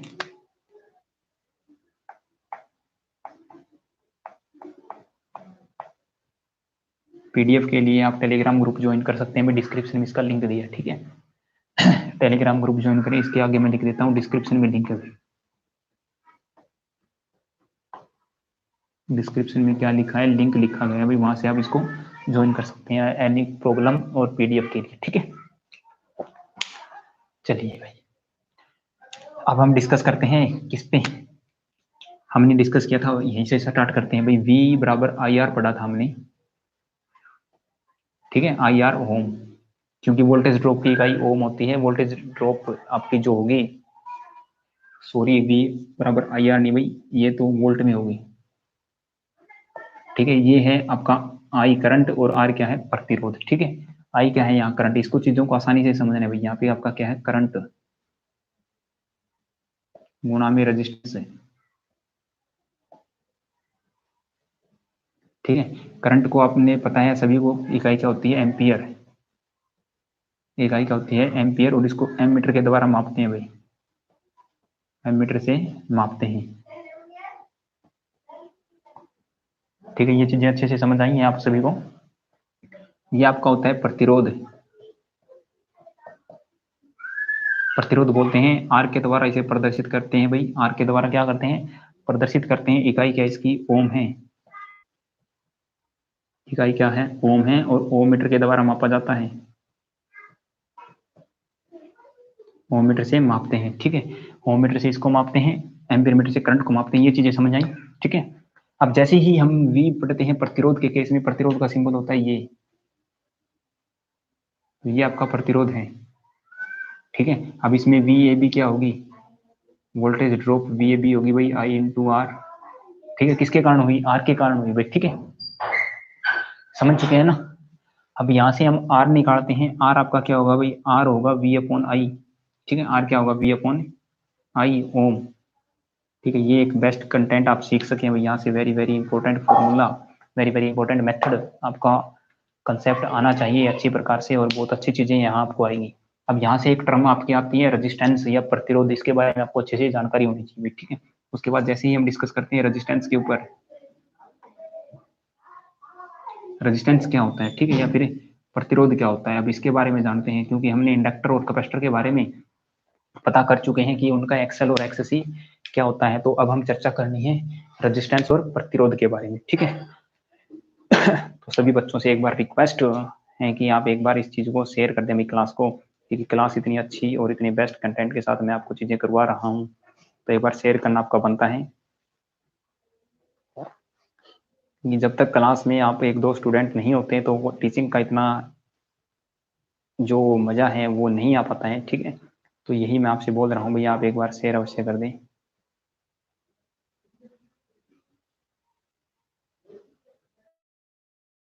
ठीक है, वो टिका हुआ है। यहीं से जड़ें जो है इलेक्ट्रिसिटी की पैदा होती है, और यहीं से ही जड़ें ही आपकी अगर मजबूत होगी तो आप एक बहुत अच्छे वृक्ष के रूप में जनता के सामने या फिर अपने साथियों के सामने पेश हो सकते हो, ठीक है ना। तो किसी वृक्ष की जब तक जड़ें पैदा मजबूत नहीं होगी, वो वृक्ष एक अच्छी छाया काफी लंबे समय तक नहीं दे पाएगा। तो अगर अच्छी छाया आपको लंबे समय तक देनी है तो आपकी जड़ें मजबूत होनी चाहिए, और जड़ें यहीं से मजबूत होंगी, ठीक है। तो मैं आपको प्रतिरोध के बारे में बताता हूँ भाई। पहले तो प्रतिरोध किसी पदार्थ का ऐसा गुण है, किसी पदार्थ का एक ऐसा ऐसा गुण है, किसी पदार्थ का ऐसा गुण है, किसी पदार्थ का ऐसा गुण जिसके कारण है, जिसके कारण वह करंट के रास्ते में या करंट के मार्ग में, यहाँ तक चीजें दिखाई दे रही है भाई? हाँ भाई दे रही है, ठीक है। किसी पदार्थ का ऐसा गुण जिसके कारण वह करंट के मार्ग में रुकावट या बाधा उत्पन्न करे, रुकावट बोल सकते हो आप, या बाधा उत्पन्न करे, ठीक है। किसी पदार्थ का ऐसा गुण जिसके कारण वह करंट के मार्ग में बाधा उत्पन्न करे या रुकावट उत्पन्न करे। सीधी सी बात है भाई, करंट को अगर चलना है ना, तो सीधी सी बात है, हमेशा भी कोई भी चीजें हो, हमेशा एक शॉर्ट और एक छोटा रास्ता या फिर बिना रुकावट वाला रास्ता ही चलना पसंद करता है। अगर आपको कहीं ट्रैवलिंग पे जाना है तो आपके एक हाईवे से जाते हो, नेशनल हाईवे से, जिसपे ब्रेकर कम है, अच्छी स्पीड से आप बाइक चला सकते हो, वहां से जाना पसंद करते हो। ठीक उसी प्रकार अगर सेकंड रास्ता है आपका, दूसरा रास्ता है जिसमें गांव से होकर निकलना पड़ता है और आपका रोड है वो काफी डैमेज है, डिफेक्टेड है, ठीक है, तो वहां से आप नहीं जाने की कोशिश करते हो, ठीक है। तो ऐसा ही आपका करंट के साथ भी प्रोसेस होता है, ठीक है। तो करंट भी हमेशा एक छोटा सा आसान रास्ता चुनने की कोशिश करता है, ठीक है, लेकिन एक ऐसा रास्ता भी होना चाहिए जिसमें रुकावट कम हो, ठीक है। तो उसी प्रकार जब करंट प्रतिरोध का मान कम होता है तो करंट ज्यादा फ्लो करता है, और प्रतिरोध का मान ज्यादा होता है तो करंट कम फ्लो करता है। अब बातें डिपेंड करती है इस गुण के ऊपर, ठीक है। ये प्रतिरोध ही होता है जो करंट के रास्ते में रुकावट और बाधा उत्पन्न करता है, ठीक है। किसी पदार्थ का ऐसा गुण जिसके कारण वह मार्ग में बाधा उत्पन्न करे उसे प्रतिरोध कहा जाता है। उसे क्या बोला जाता है? उसे उत्पन्न करे उसे प्रतिरोध बोलते हैं, उसे प्रतिरोध कहते हैं भाई। उस गुण को क्या कहा जाता है? प्रतिरोध कहा जाता है, ठीक है। इसे आर के द्वारा प्रदर्शित करते हैं भाई, आर से दर्शाते हैं, इसे आर से दर्शाते हैं, ठीक है। ओम मीटर से इसे मापते हैं भाई, ओम मीटर से मापते हैं, ठीक है। ओम मीटर से इसे मापते हैं। इसकी इकाई क्या है भाई? इकाई बता देता हूं आपकी, इकाई क्या है? ओम है। इकाई इसकी ओम होती है, ओम मीटर से इसे मापते हैं, आर से इसे दर्शाते हैं, ठीक है। ओम इसका चिन्ह क्या होता है भाई? प्रिंस कम्बोज ओवाच, ये प्रिंस कम्बोज, बहुत बढ़िया भाई, ठीक है। चीजें समझते रहें। ओम, ओम को ये सिंबल होता है भाई, ओम को ऐसे दोबारा दर्शाया जाता है, ठीक है। ओम इसकी इकाई होती है, ओम मीटर के द्वारा मापा जाता है। जैसे ही किसी चीज को, इकाई क्या होती है? किसी चीज को मापने के लिए, जैसे ही आप अपने वजन को मापने के लिए किलोग्राम का प्रयोग करते हो, जब तक कोई आपके पास रेफरेंस नहीं होता तब तक आप चीजें बता नहीं पाते, ठीक है। अगर मैंने बोल दिया भाई ये क्या है, ये है पेन, ठीक है, इसकी कीमत बोलता हूँ मैं 20, अब आपको ये नहीं पता मैं 20 रुपए दे के आया, ठीक है, या फिर 20 चीजें कुछ उसको टॉफी दे के आया, उसके बदले में ये कुछ आई है, ठीक है। जब तक मैं इसके पीछे कुछ एक्स्ट्रा चीजें नहीं लगा देता हूँ, ठीक है, जैसे कि 20 रुपए, तो ये 20 रुपए का आपका मार्कर है, ठीक है। अगर मैंने बोल दिया 25-20 पैसे, तो ये पैसे का हो गया, ठीक है। अगर बोल दिया 200 रुपए, तो 200 रुपए का हो गया, ठीक है। क्योंकि जैसे ही कुछ ना कुछ जिस चीज से, जिससे प्रेजेंटेशन की जाती है या फिर जिसके द्वारा उस चीज को दर्शाया जा सके अच्छी प्रकार से, उसे हम इकाई बोलते हैं, ठीक है। तो जैसे आप बोलोगे 5 ओम, 10 ओम, 15 ओम, तो डायरेक्ट पता चलेगा उस सर्किट या उस ब्रांच में कितना रेजिस्टेंस है। 5 ओम है तो रेजिस्टेंस बोलने की आपको जरूरत नहीं होगी, ठीक है। वो आपकी ओम में ही चीजों को पता ऑटोमेटिक लग जाता है कि ओम होता है, ठीक है। तो ये आपका प्रतिरोध, ठीक है, पता चल चुका होगा, करंट के मार्ग में बाधा उत्पन्न करता है। अब आपको एक फॉर्मूला बता देता हूँ भाई, प्रतिरोध कैसे निकाला जाता है, ठीक है। आर बराबर होता है वी अपॉन आई, ये दो आपका फॉर्म नॉर्मल फॉर्मूला आपने पढ़ के आए हो, आर बराबर वी अपॉन आई। इसके अलावा आर बराबर होता है रो इंटू, ठीक है, अब हम यहाँ पे रो इंटू एल बाई ए लिखते हैं, ठीक है। आर बराबर होता है आपका रो इंटू एल बाई ए ओ, ये आपका आर का प्रतिरोध होता है रो इंटू एल बाई ए, ठीक है। ये एक बेस्ट कंटेंट और बेस्ट फॉर्मूला आपका है, वेरी वेरी इंपॉर्टेंट, ठीक है। आर बराबर रो इंटू एल बाई ए, तो एक बार सभी बच्चे इसका स्क्रीनशॉट लेना चाहे तो ले सकते हैं और चीज़ों को साथ के साथ नोट करते रहें। ठीक है, ठीक है। अब यहाँ से मैं आपको बताता हूँ ये ऐसे यहाँ से आया कैसे। ठीक है, अब आर के कुछ विशेष गुण हैं या फिर जो किस पे मान्यताएं रखता है वो मैं बताता हूँ यहाँ से। ठीक है, तो आर है ना, आर समानुपाती होता है लेंथ के भाई। ठीक है, ये लेंथ की आपकी लेंथ है लंबाई। अब आपका कोई भी तार है, कोई भी वायर है, कुछ भी चीजें हैं, ठीक है, कोई भी इलेक्ट्रिकल सर्किट है, कोई भी आपका इलेक्ट्रिकल चालक कंडक्टर है, उसकी कुछ ना कुछ जैसे जैसे लंबाई इंक्रीज करते जाओगे तो हमारा प्रतिरोध बढ़ेगा भी। ठीक है, मतलब सीधी सी बात है भाई, आर किसके ऊपर डिपेंड करता है वो चीजें हम पढ़ रहे हैं। ठीक है, तो प्रतिरोध डिपेंड करता है एल पे, इसीलिए एल ऊपर आया भी। ठीक है, एल जैसे जितनी ज्यादा एल करते जाओगे प्रतिरोध का मान उतना ही ज्यादा इस सर्किट या इस ब्रांच में होगा भाई। ठीक है, दूसरी बात, R universally proportional, directly proportional 1 upon area के होता है भाई। ठीक है, एरिया होता है कटाक्ष क्षेत्रफल, कटाक्ष क्षेत्रफल या अनुप्रस्थ काट क्षेत्रफल। ठीक है, कटाक्ष क्षेत्रफल या एरिया जिसे आप बोलते हो। ठीक है, लेंथ होती है भाई ये, जैसे कि ये है 1 मीटर का, जैसे ही 2 मीटर का यूज करें तो प्रतिरोध बढ़ गया। जैसे ही कटाक्ष क्षेत्रफल की बात आती है तो कटाक्ष क्षेत्रफल वह पॉइंट होता है जहां से आखिरी पॉइंट, जैसा है यहाँ से गोल है तो इसे गोले का स्क्वायर आप लोगे। ठीक है, वृत्त है तो वृत्त का लोगे, स्क्वायर लोग, एरिया लोगे, सॉरी। ठीक है, जैसे ही आपका कोई स्क्वायर आकार कंडक्टर है तो उसे स्क्वायर आकार कंडक्टर का आप एरिया लोगे। जैसे ही आपका कोई आयताकार कंडक्टर है तो उस आयत का क्षेत्रफल यहाँ से लोगे। इस क्षेत्रफल के ऊपर भी डिपेंड करता है। क्षेत्रफल का मतलब है जितना मोटा होगा तार। ठीक है, देखो जितना ज्यादा नीचे ऊपर होगा, जितनी ज्यादा मोटाई का नीचे तार होगा, जितनी ज्यादा वैल्यू नीचे होगी तो प्रतिरोध उतना ही कम होगा। ठीक है, जितनी ज्यादा वैल्यू इसकी कम होगी तो प्रतिरोध उतना ही ज्यादा होगा। ठीक है, ये चीजें हैं भाई, सीधी सी बात है। और इसके अलावा आर हमारा डिपेंड करता है पर टेम्परेचर पे। आर समानुपाती होता है टेम्परेचर, टी तापमान भाई। ठीक है, टी टेम्परेचर तापमान। ठीक है, लंबाई, कटाक्ष क्षेत्रफल और टी टेम्परेचर तापमान पे भी हमारा प्रतिरोध डिपेंड करता है। ठीक है, अब आपके मन में क्वेश्चन उठ रहा होगा, सर ये रो कहाँ से आया, ये क्या मटेरियल है, ये कहाँ से आया और ये क्या मटेरियल है। ठीक है, तो अब इसी के बारे में जानेंगे भी। ठीक है, तो एक बार बच्चे जितने भी हैं एक बार सेशन को शेयर अवश्य कर दो भाई अपने ग्रुप में साथ। ठीक है, और चैनल को सब्सक्राइब कर लें किसी ने सब्सक्राइब नहीं किया। और एक खास बात कि ये बैच जो आपका चला है विजय रथ बैच के नाम से यूट्यूब पे, ये एक प्लेटफॉर्म तैयार किया मैंने और इस प्लेटफॉर्म पे खरा उतरने की भरपूर कोशिश और आपको एक बेहतरीन वे में चीजें सिखाने का जो मेरा अथक प्रयास है वो कंटिन्यू जारी रहता है। और आप इसमें मेरा सहयोग अगर देते रहे तो हम एक दिन बहुत अच्छी ऊंचाइयों पे होंगे, बट टाइम आपको देना होगा भाई। ठीक है, सुरेश रोहिला कुमार, सर पिक साफ नहीं दिख रही है। पिक साफ नहीं दिख रही का मतलब भाई पिक्चर किसकी देख रहे हो आप। ठीक है, तो आप एक बार, कहता हूँ आपसे, एक बार क्वालिटी 360 में करके देखें तो अच्छे से विजिबल होगा भाई आप सभी को। ठीक है, मेरे पास दूसरा फोन नहीं है।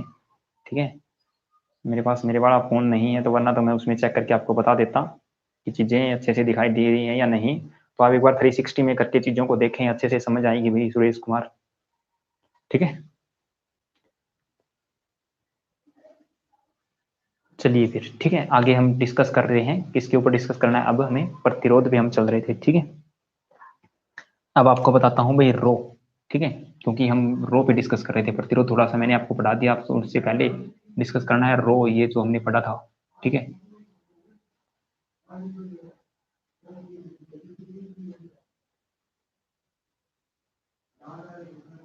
आर बराबर रो इंटू एल बाई ए।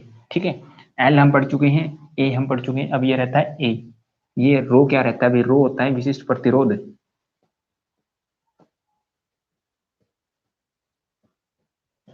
ये होता है विशिष्ट प्रतिरोध। ठीक है, दूसरा नाम इसका होता है प्रतिरोधकता।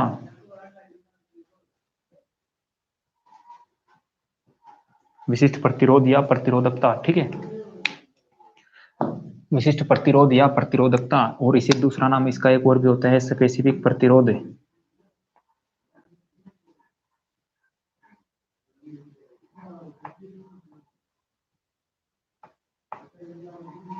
विशिष्ट प्रतिरोध, प्रतिरोधकता, स्पेसिफिक रेजिस्टेंस। ठीक है, इस ये बोलते हैं आर को। अब होता क्या है ये, ठीक है, इस चीज को हम आसानी से समझें कि मान के चलो भाई कोई कंडक्टर है आपका कॉपर का, दूसरा भी कंडक्टर है कॉपर का। एक कॉपर का कंडक्टर जिसकी लंबाई आपकी है 5 मीटर, दूसरा कॉपर का कंडक्टर जिसकी लंबाई आपकी 10 मीटर है। तो सेम मटेरियल की, अगर सेम मटेरियल से कोई भी जितने भी कंडक्टर आपके हैं, तो उसका विशिष्ट प्रतिरोध हमेशा आपका समान रहता है, हमेशा एक रहेगा। तो विशिष्ट प्रतिरोध ऐसा होता है भी किसी भी चालक या किसी भी पदार्थ का इकाई घनक क्षेत्रफल का जितना प्रतिरोध होता है, ठीक है, इकाई घनक क्षेत्रफल का, ठीक है। तो विशिष्ट प्रतिरोध को हम लिखेंगे भाई, यही लिख देता हूं, किसी भी पदार्थ के इकाई घन क्षेत्रफल का प्रतिरोध, किसी भी पदार्थ के इकाई घन क्षेत्रफल का प्रतिरोध विशिष्ट प्रतिरोध कहलाता है। विशिष्ट प्रतिरोध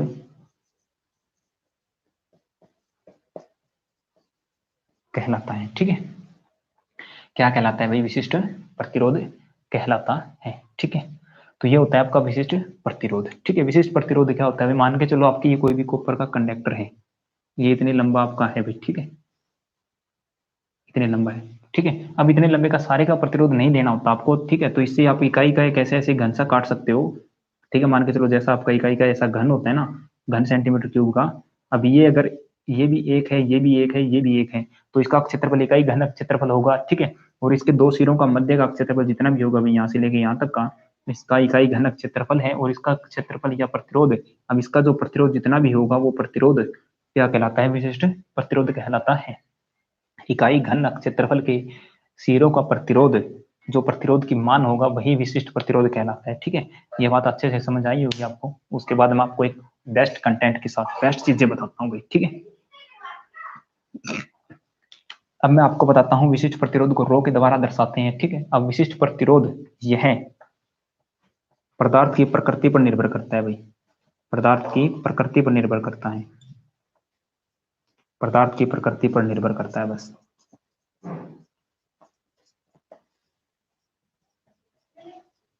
पदार्थ की प्रकृति पर निर्भर करता है, ठीक है। यह विशिष्ट प्रतिरोध आर रो, ठीक है, पदार्थ की प्रकृति पर निर्भर करता है, ठीक है। अब आगे चीजें यहां लिखता हूं भाई, यह है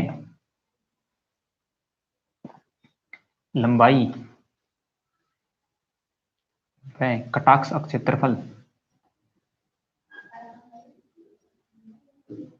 कटाक्ष क्षेत्रफल पर निर्भर नहीं करता,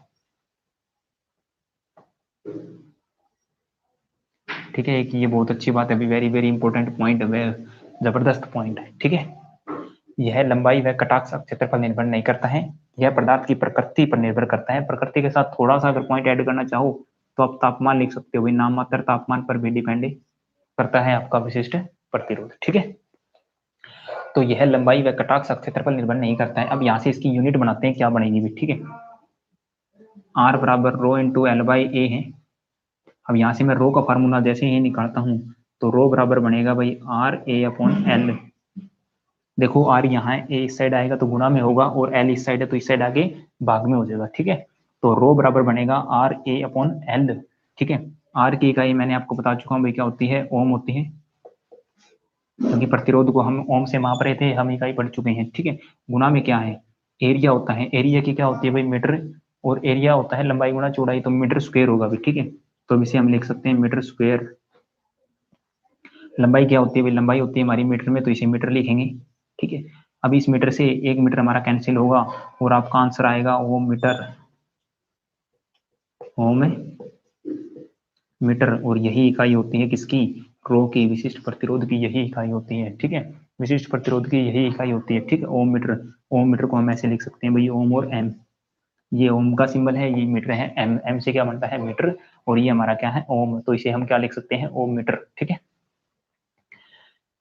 तो एक बार कमेंट करके बताएं चीजें आपको समझ आ रही हैं अच्छे से। बेस्ट कंटेंट आपको प्रोवाइड करवाने की एक मेरा सफल प्रयास हर बार रहता है, और मैं अब तक इस प्रयास में काफी हद तक सक्सेसफुल भी हो रहा हूँ, ठीक है। तो बस कमी है आपके सहयोग की, आप चीजों को शेयर करने में कंजूसी करते हो, ठीक है।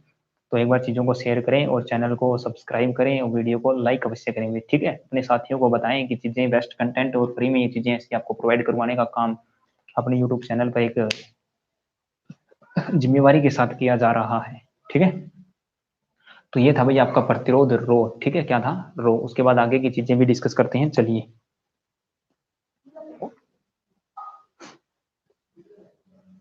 ठीक है, तो लॉ ऑफ रेजिस्टेंस हम पढ़ चुके हैं, और उसके बाद की चीजें आगे बताता हूँ, क्वेश्चन कैसे बनते हैं। ठीक है, चलिए।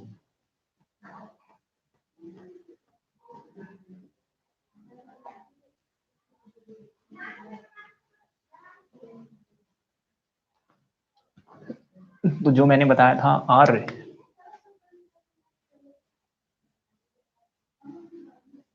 ठीक है, अब हम क्या डिस्कस करते हैं भाई, अगले टॉपिक पे चलते हैं, प्रतिरोध जो हमने डिस्कस किया है। अब देखो, मैंने ये आपको थोड़ी सी पहले क्वेश्चन बताया था, मान के चलो ये हमारा कोई कंडक्टर है,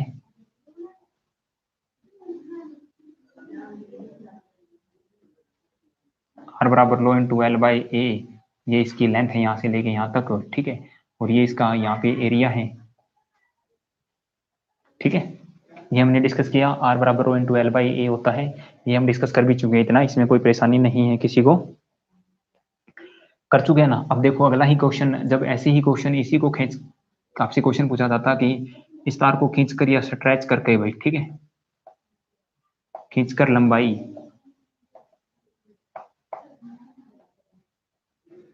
दो गुना बढ़ा दी जाए।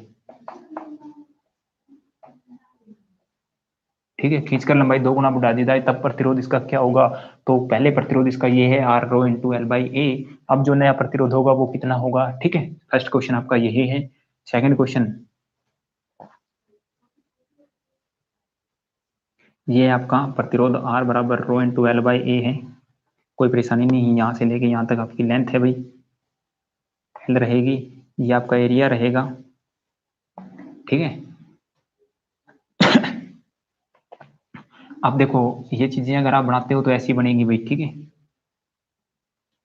ठीक है, खींचकर इसकी लंबाई हम बढ़ा देते हैं, मान के चलो, तो ये प्रतिरोध तो ऐसे ही हो जाएगा। ठीक है, इसका प्रतिरोध जो निकालना है वो नया निकालना है आपको, और यहाँ से जो लेंथ है ना वो 2L कर दी। ठीक है, वो निकालने का तरीका मैं बताऊंगा अभी, लेकिन जैसे ही अगला क्वेश्चन लिखता हूँ, अब है ना ये है, और इसको क्या किया भाई, एक्स्ट्रा तार जोड़ के, ठीक है, एक एक्स्ट्रा तार जोड़ के भाई, ठीक है, एक्स्ट्रा वायर के माध्यम से, एक्स्ट्रा वायर द्वारा लंबाई लंबाई दो गुना बढ़ा दी।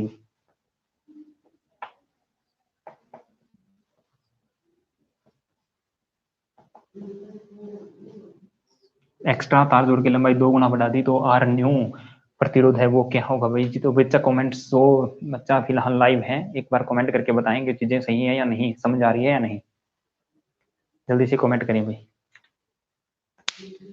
ठीक है, उसके बाद बेस्ट वे के साथ इस कॉन्सेप्ट को सोल्व करते हैं, और आपको चीजें बताते हैं कि कैसे चीजें आपकी, किस वे में इन क्वेश्चनों को आप सोल्व कर सकते हैं बिना किसी फॉर्मूले और बिना किसी ट्रिक भी आपको बताऊंगा, सो ट्रिक फॉर्मूला आपको बताऊंगा, और चीजें समझाऊंगा कैसे आपको समझ आएंगी चीजें। ठीक है, बताएंगे, जल्दी करें, कमेंट करके बताएं कि चीजें कैसी हैं। ठीक है, बताएं भाई, बताएं, मैं आपका वेट कर रहा हूं, और एक बार सेशन को शेयर अवश्य कर दें कि क्लास बहुत अच्छी और बेस्ट वे के साथ आपको प्रोवाइड हो रही है। ठीक है, चीजें विजिबल है ना, अच्छे से बोर्ड विजिबल है, शायद होगा आप सभी को। ठीक है,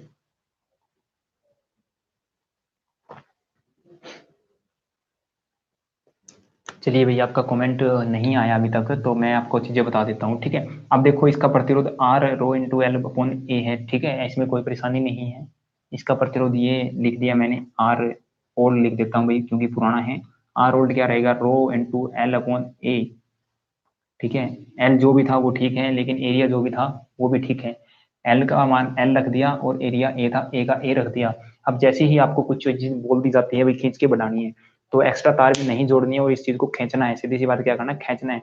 तो किसी भी चीज को जब आप खींचते हो तो उसकी लंबाई बढ़ जाती है, और वो चीज पतली हो जाती है भाई। ठीक है, वो चीज क्या हो जाएगी, पतली हो जाएगी, लेकिन लंबाई बढ़ जाएगी। ठीक है, अब देखो लंबाई क्या होगी, दो गुना होगी, लेकिन चीजें पतली भी होगी, तो पतली होगी तो एरिया क्या होगा भाई, एरिया कम होगा, कम होगा तो भाई कितना कम होगा, जितनी लंबाई बढ़ी उतना ही एरिया कम हो जाएगा। ठीक है, लंबाई दो गुना बढ़ी है तो एरिया दो गुना कम होगा, लंबाई तीन गुना बढ़ी है तो एरिया तीन गुना कम होगा, लंबाई चार गुना बढ़ी तो एरिया चार गुना कम होगा। ठीक है, क्योंकि चीजें उतनी ही पतली होगी जितनी ज्यादा देर तक चीजों को खींचते रहोगे आप। ठीक है, आप एक काम करना, किसी रबड़ को लेना और रबड़ को पकड़ के उसको खींच के देखना और उसका डाया फिर मापना, डाया कम होगा, उसका क्षेत्रफल कम होगा और लंबाई बढ़ जाएगी, दोनों सापेक्ष और दोनों एक साथ बढ़ेगी।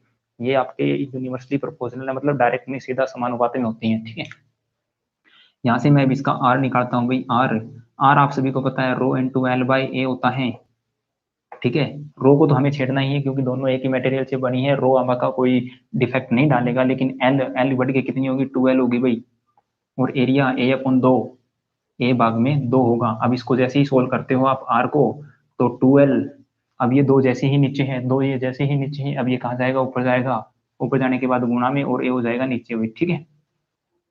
और रो पहले से हमारा यहाँ पे विद्यमान है, ठीक है। अब जैसे ही इसका आर निकालते हैं तो रो इंटू 4L अपॉन ए ओम होगा भाई, ठीक है। यहाँ पे ओम लगा लेना भाई सभी, ठीक है, क्योंकि ओम इसकी इकाई होती है, साथ रखना जरूरी है। तो रो बराबर आर बराबर रो इंटू 4L अपॉन ए। अब देखो पहले प्रतिरोध रो आर एल अपॉन ए था, अब 4L अपॉन ए है, मतलब कितना गुना इंक्रीज होगा, 4 गुना इंक्रीज होगा। तो अब लिख सकते हैं भाई आर न्यू 4 गुना आर ओल्ड, लिख सकते हैं ना ये चीजें। आर न्यू मतलब अब इस तार का प्रतिरोध, इस तार का प्रतिरोध, सिंगिंग पैशन ओनली, राम राम सर जी, राम राम भाई साहब, सिंगिंग पैशन सर, राम राम, सभी का स्वागत है अपने यूट्यूब चैनल पर, एक ऐसे मंच जहाँ पे आपको चीजें बेस्ट वे के साथ फ्री ऑफ कॉस्ट मिल रही हैं, ठीक है। तो चीजों का आनंद लेते रहें। तो आर न्यू बराबर होगा 4 गुना आर ओल्ड, ठीक है, तो 4 गुना प्रतिरोध बढ़ेगा भी, ठीक है। अब अगर आपसे कोई पूछता, देखो मैंने चीजें बढ़ाई थी 2 गुना, 2 गुना लंबाई बढ़ाई थी ना, पहले एल थी अब 2 गुना कर दी है, तो 4 गुना प्रतिरोध बढ़ा। क्वेश्चन में कुछ और भी लिख सकता है, तो ठीक है, क्वेश्चन में कुछ और भी लिख सकता है। तो अब मैं यहाँ पे ना डायरेक्ट इसको साफ करके इस क्वेश्चन का सोल्व आउट लिख देता हूँ भाई, ठीक है। जैसे ही स्ट्रेस करके लंबाई बढ़ाई जाती है, खींचकर लंबाई बढ़ा दी जाती है, खींचकर क्या कर दी जाती है, लंबाई बढ़ाई जाती है। तो आप फॉर्मूले में कैसे चीजें लिखोगे, ठीक है, फॉर्मूले में आप कैसे चीजें लिखोगे भाई, फॉर्मूले में आप चीजें लिखेंगे बढ़ी हुई लंबाई जो भी है ना, जैसे देखो हमने लंबाई बढ़ाई थी 2 गुना, तो इसका आर न्यू का फॉर्मूला बढ़ा देता हूँ भाई मैं। 2 गुना लंबाई बढ़ाने के बाद आर न्यू का फॉर्मूला क्या बनेगा, ठीक है, तो N square into R old, N square into R old ये फॉर्मूला रहेगा, N square into R old ओम ये फॉर्मूला रहेगा भाई, ठीक है, N square into R old होम, ठीक है। अगर किसी बच्चे को ये चीजें पहले से पता है तो वो अच्छा, लेकिन अगर यहीं से पता चली है तो एक बार चैनल को सब्सक्राइब का बटन जरूर दबा दें और शेयर का काम अवश्य कर दें, ठीक है। R new N square into R old, अब एन का जो मान है एन वही रखनी है जो बढ़ाई गई लंबाई है। देखो 2L बढ़ाई थी, कितनी बढ़ाई थी, 2 गुना बढ़ाई थी ना, तो 2 का मैं 4 आया था भाई, 4 गुना बढ़ गया, 2 का स्क्वायर 4। जैसे ही मैं यहाँ 3 रखूंगा तो 3 3 9 स्क्वायर होगा, जैसे ही 4 रखूंगा तो 4 से 16 स्क्वायर बढ़ेगा भाई, ठीक है। तो स्क्वायर के केस में ये चीजें आपकी बढ़ रही हैं, क्या बढ़ रही है, स्क्वायर के केस में ये चीजें आपकी बढ़ रही हैं, ठीक है। तो ये कॉन्सेप्ट आपका क्लियर होगा। अब आते हैं इसके ऊपर भाई, अब इस कॉन्सेप्ट के ऊपर आते हैं, इस कॉन्सेप्ट के ऊपर चर्चा करते हैं, ठीक है। अब देखो प्रतिरोध ये है, पहले एक बार इसको साफ कर देते हैं भाई क्योंकि चीजें समझानी जरूरी है, ठीक है। तो आप स्क्रीनशॉट ले सकते हैं या फिर वीडियो को 2 बार देख लें आसानी से, कोई परेशानी नहीं होगी। और वीडियो के अंत में जो भी बच्चा वीडियो देख रहा है, वीडियो के लास्ट में कमेंट करके चीजें अवश्य बताएं भाई वीडियो कैसी रही है, ठीक है, क्योंकि लाइव कमेंट में कम शो हो पाते हैं किसी कारणवश, बाद में कमेंट शो भी नहीं होते वो, ठीक है। यहाँ से चीजें समझेंगे। अब ये तार है, इसको किसी एक्स्ट्रा तार जोड़ना है, सेम तार जोड़ेंगे, एक्स्ट्रा जोड़ना है तो कोई अलग तार नहीं बोला उसने, सेम तार जोड़ना है। तो सेम जोड़ते हो, मान लो ये तार पहले व्यास का था, सेम का जोड़ दिया इसको ऐसे। और अब जो ये एरिया है, एरिया तो पहले का इतना ही रहेगा, लेकिन लेंथ 2L हो चुकी है। अब पहले प्रतिरोध आर होल्ड इसका कितना है, रो इंटू एल अपॉन ए है, क्योंकि ये तो इसने सब कुछ लिखा रखा है। अब आपसे इस क्वेश्चन में क्वेश्चन पूछ रहा है, इसमें क्वेश्चन पूछ रहा है, इसका प्रतिरोध पूछ रहा है। अब आपको निकालना है आर न्यू, आर न्यू क्या होता है भाई, ठीक है, आर इसका क्या होगा, रो इंटू एल बाई ए ही होगा, रो इंटू एल बाई ए होगा। अब देखो एक्स्ट्रा तार जोड़िए तो प्रतिरोध कम होने के कोई चांस, प्रतिरोध सॉरी डायमीटर या इसका डायमीटर या फिर एरिया कम होने के कोई चांस है ही नहीं, ठीक है, क्योंकि एक्स्ट्रा तार जोड़ी है, हमने किसी इसकी तार के साथ छेड़खानी नहीं की। अब ये तार थी, मान के चलो ये तार थी, और जैसे ही मैं दूसरा मार्कर उठाता हूँ ये रहा, ठीक है, इसको इसके साथ अटैच कर देता हूँ भाई, मान लो, ठीक है। अब इसको मैंने कुछ छोड़ा, छेड़ा ही कोई परेशानी कौन करी इसके, तो ये दूसरा इसके पास जैसे ही लेके आऊंगा तो तार की लंबाई बढ़ेगी, बढ़ गई ना। अब इसका जो एरिया है वो तो समान रहेगा, कोई परेशानी नहीं, ठीक है, लेकिन लेंथ क्या होगी, 2 गुना बढ़ गई, ठीक है। अब मैं लिख सकता हूँ भाई रो इनटू लेंथ 2L हो चुकी है और एरिया समान है, ठीक है, और यही आपका होम आंसर होगा, ठीक है, क्या होगा आंसर होगा, ठीक है। अब आर न्यू क्या होगा भाई 2L रो 2L अपॉन ए, अब कितने गुना बढ़ गया 2 गुना बढ़ गया भाई, ठीक है, कितने गुना बढ़ गया 2 गुना बढ़ गया, ठीक है। Madan Godara Godara yes, thank you मामा जी, ठीक है ना। तो ऐसे में आपकी चीजें बहुत अच्छे बेस्ट वे के साथ चल रही हैं। अब आप आर न्यू निकालना है, आर न्यू कैसे निकालेंगे फिर। अब देखो हमने लंबाई कितनी बढ़ाई थी 2 गुना बढ़ाई थी, देखो यहाँ लिखा 2 गुना बढ़ानी है लंबाई, तो प्रतिरोध हमारा 2 गुना बढ़ा, जैसे ही लंबाई में 3 गुना बढ़ाता हूँ प्रतिरोध 3 गुना बढ़ेगा, क्योंकि लंबाई 3 गुना इंक्रीज होगी, ठीक है, तो 3 गुना इंक्रीज होगी। अब डायरेक्ट आपसे कई बार क्वेश्चन पूछा जाता है कि 4 गुना 5 गुना 6 गुना, तो आप कैसे निकालोगे, तो आर न्यू होगा भाई एन इंटू आर ओल्ड, तो ये आपका एक बेस्ट वे के साथ फॉर्मूला निकल के आ चुका है भाई, आर न्यू बराबर N into R old. N का मतलब क्या है, बढ़ाई गई लंबाई जितनी भी है वो बस रख दें यहाँ, बढ़ाई गई लंबाई, ठीक है, ये आपका एन का मतलब है बढ़ाई गई लंबाई, जितनी लंबाई आपकी बढ़ाई गई है, ठीक है, 5 गुना 10 गुना 15 गुना 20 गुना वो रखें, और जितना प्रतिरोध पहले है, ठीक है, जितना प्रतिरोध पहले है वही आपको इसके अंदर ऐड करना है, ठीक है। अब इसी कंसेप्ट के ऊपर हम 2 क्वेश्चंस करते हैं, ठीक है, उसके बाद क्लास का एक बेस्ट वे के साथ समापन करेंगे। तो जो क्वेश्चन जल्दी से मैं बता देता हूं आपको, ठीक है। फर्स्ट क्वेश्चन, किसी तार की लंबाई खींचकर बढ़ाई जाती है, भाई सीधी सी बात है, किसी तार की लंबाई खींचकर बढ़ाई जाती है, ठीक है, किसी तार की लंबाई खींचकर 2 गुना बढ़ा दी जाती है, खींचकर 2 गुना लंबाई बढ़ा दी जाती है, खींचकर 2 गुना लंबाई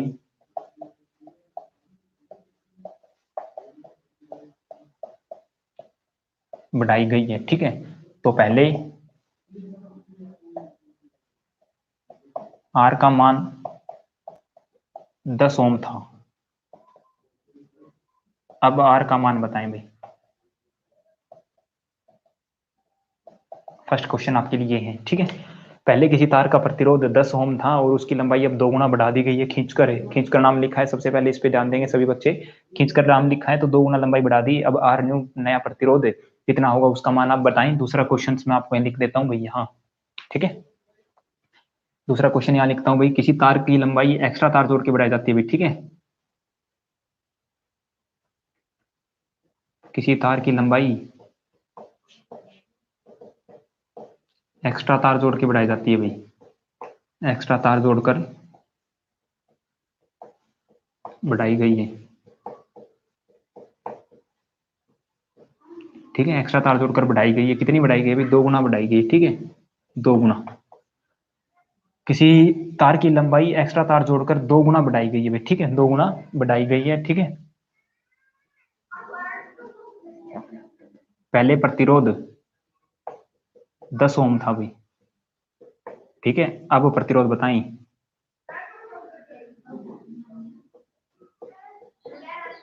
अब प्रतिरोध का मान बताएं क्या होगा, और यहाँ भी आर का प्रतिरोध का मान बताएं क्या होगा, ठीक है। तो एक बार कमेंट करें जल्दी से कि इस क्वेश्चन का आंसर किस किस बच्चे को आता है। तो एक बेस्ट वे के साथ हमारी 1 से 1.5 घंटे की ये क्लास, 1.5 घंटे की क्लास हो चुकी है, और काफ़ी बेस्ट कंटेंट मैंने आपको प्रोवाइड करवाने की कोशिश, बेहतरीन प्रयास, सफल प्रयास मेरा हर रोज कर रहा हूँ। तो आप सभी साथियों से यही रिक्वेस्ट कि आप इस सेशन का मजे से दिल से आनंद लेते रहें, और इसको सब्सक्राइब, चैनल को सब्सक्राइब करें, और चैनल की जितने भी वीडियो हैं आप एक बार जाके देखें कि आपको कुछ सीखने को वहाँ मिल रहा होगा, ठीक है। बेस्ट तरीके से ये हमारा जो टेक्निकल हेल्पर के लिए विजयरथ बैच हर रोज आपका लाइव रिकॉर्डेड फॉर्म में लाइव यूट्यूब के ऊपर विद्यमान रहेगा, ठीक है।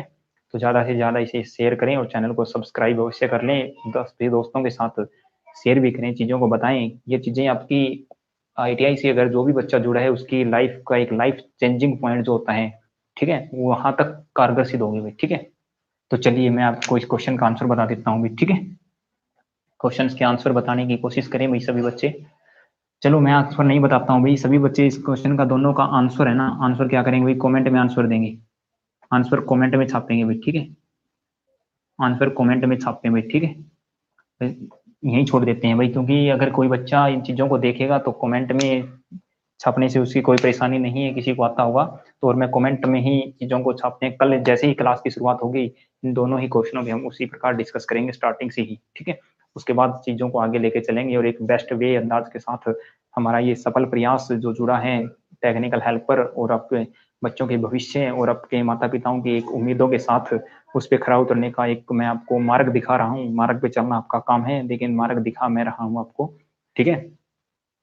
तो सभी साथियों से रिक्वेस्ट है कि जितने भी बच्चे जुड़े हैं एक बार क्लास को शेयर करें, चैनल को सब्सक्राइब करें, वीडियो को लाइक अवश्य करें, ठीक है? तो आज का इस जुड़ने के लिए आपका बहुत-बहुत धन्यवाद। मिलते हैं एक ऐसे ही न्यू बेस्ट और अगली एक अच्छी-सी क्लास, एक ऐसी ही महामैराथन क्लास के साथ। तो सभी का तब तक के लिए धन्यवाद भाई, ठीक है? और आज शाम 8 बजे जुड़ना ना भूलें हमारे लाइव सेशन में जिसमें हम एचएसएससी एएलएम से रिलेटेड डिस्कस करेंगे। जो भी आपके मन में क्वेश्चन हैं, उसके आपके क्वेश्चन आपके सवाल मेरे जवाब एक ऐसा प्लेटफ़ॉर्म जहाँ पे हम डिस्कस करेंगे और सभी क्वेश्चनों का जवाब मैं आपको शाम को 8 बजे इसी यूट्यूब चैनल के माध्यम से प्रोवाइड करवाने का काम करूँगा मैं, ठीक है? तो सभी का जुड़ने के लिए बहुत-बहुत धन्यवाद। आज की इस क्लास में इतना ही। मिलते हैं कल एक बार फिर से अच्छे से कंटेंट के साथ। थैंक यू भाई। Have a nice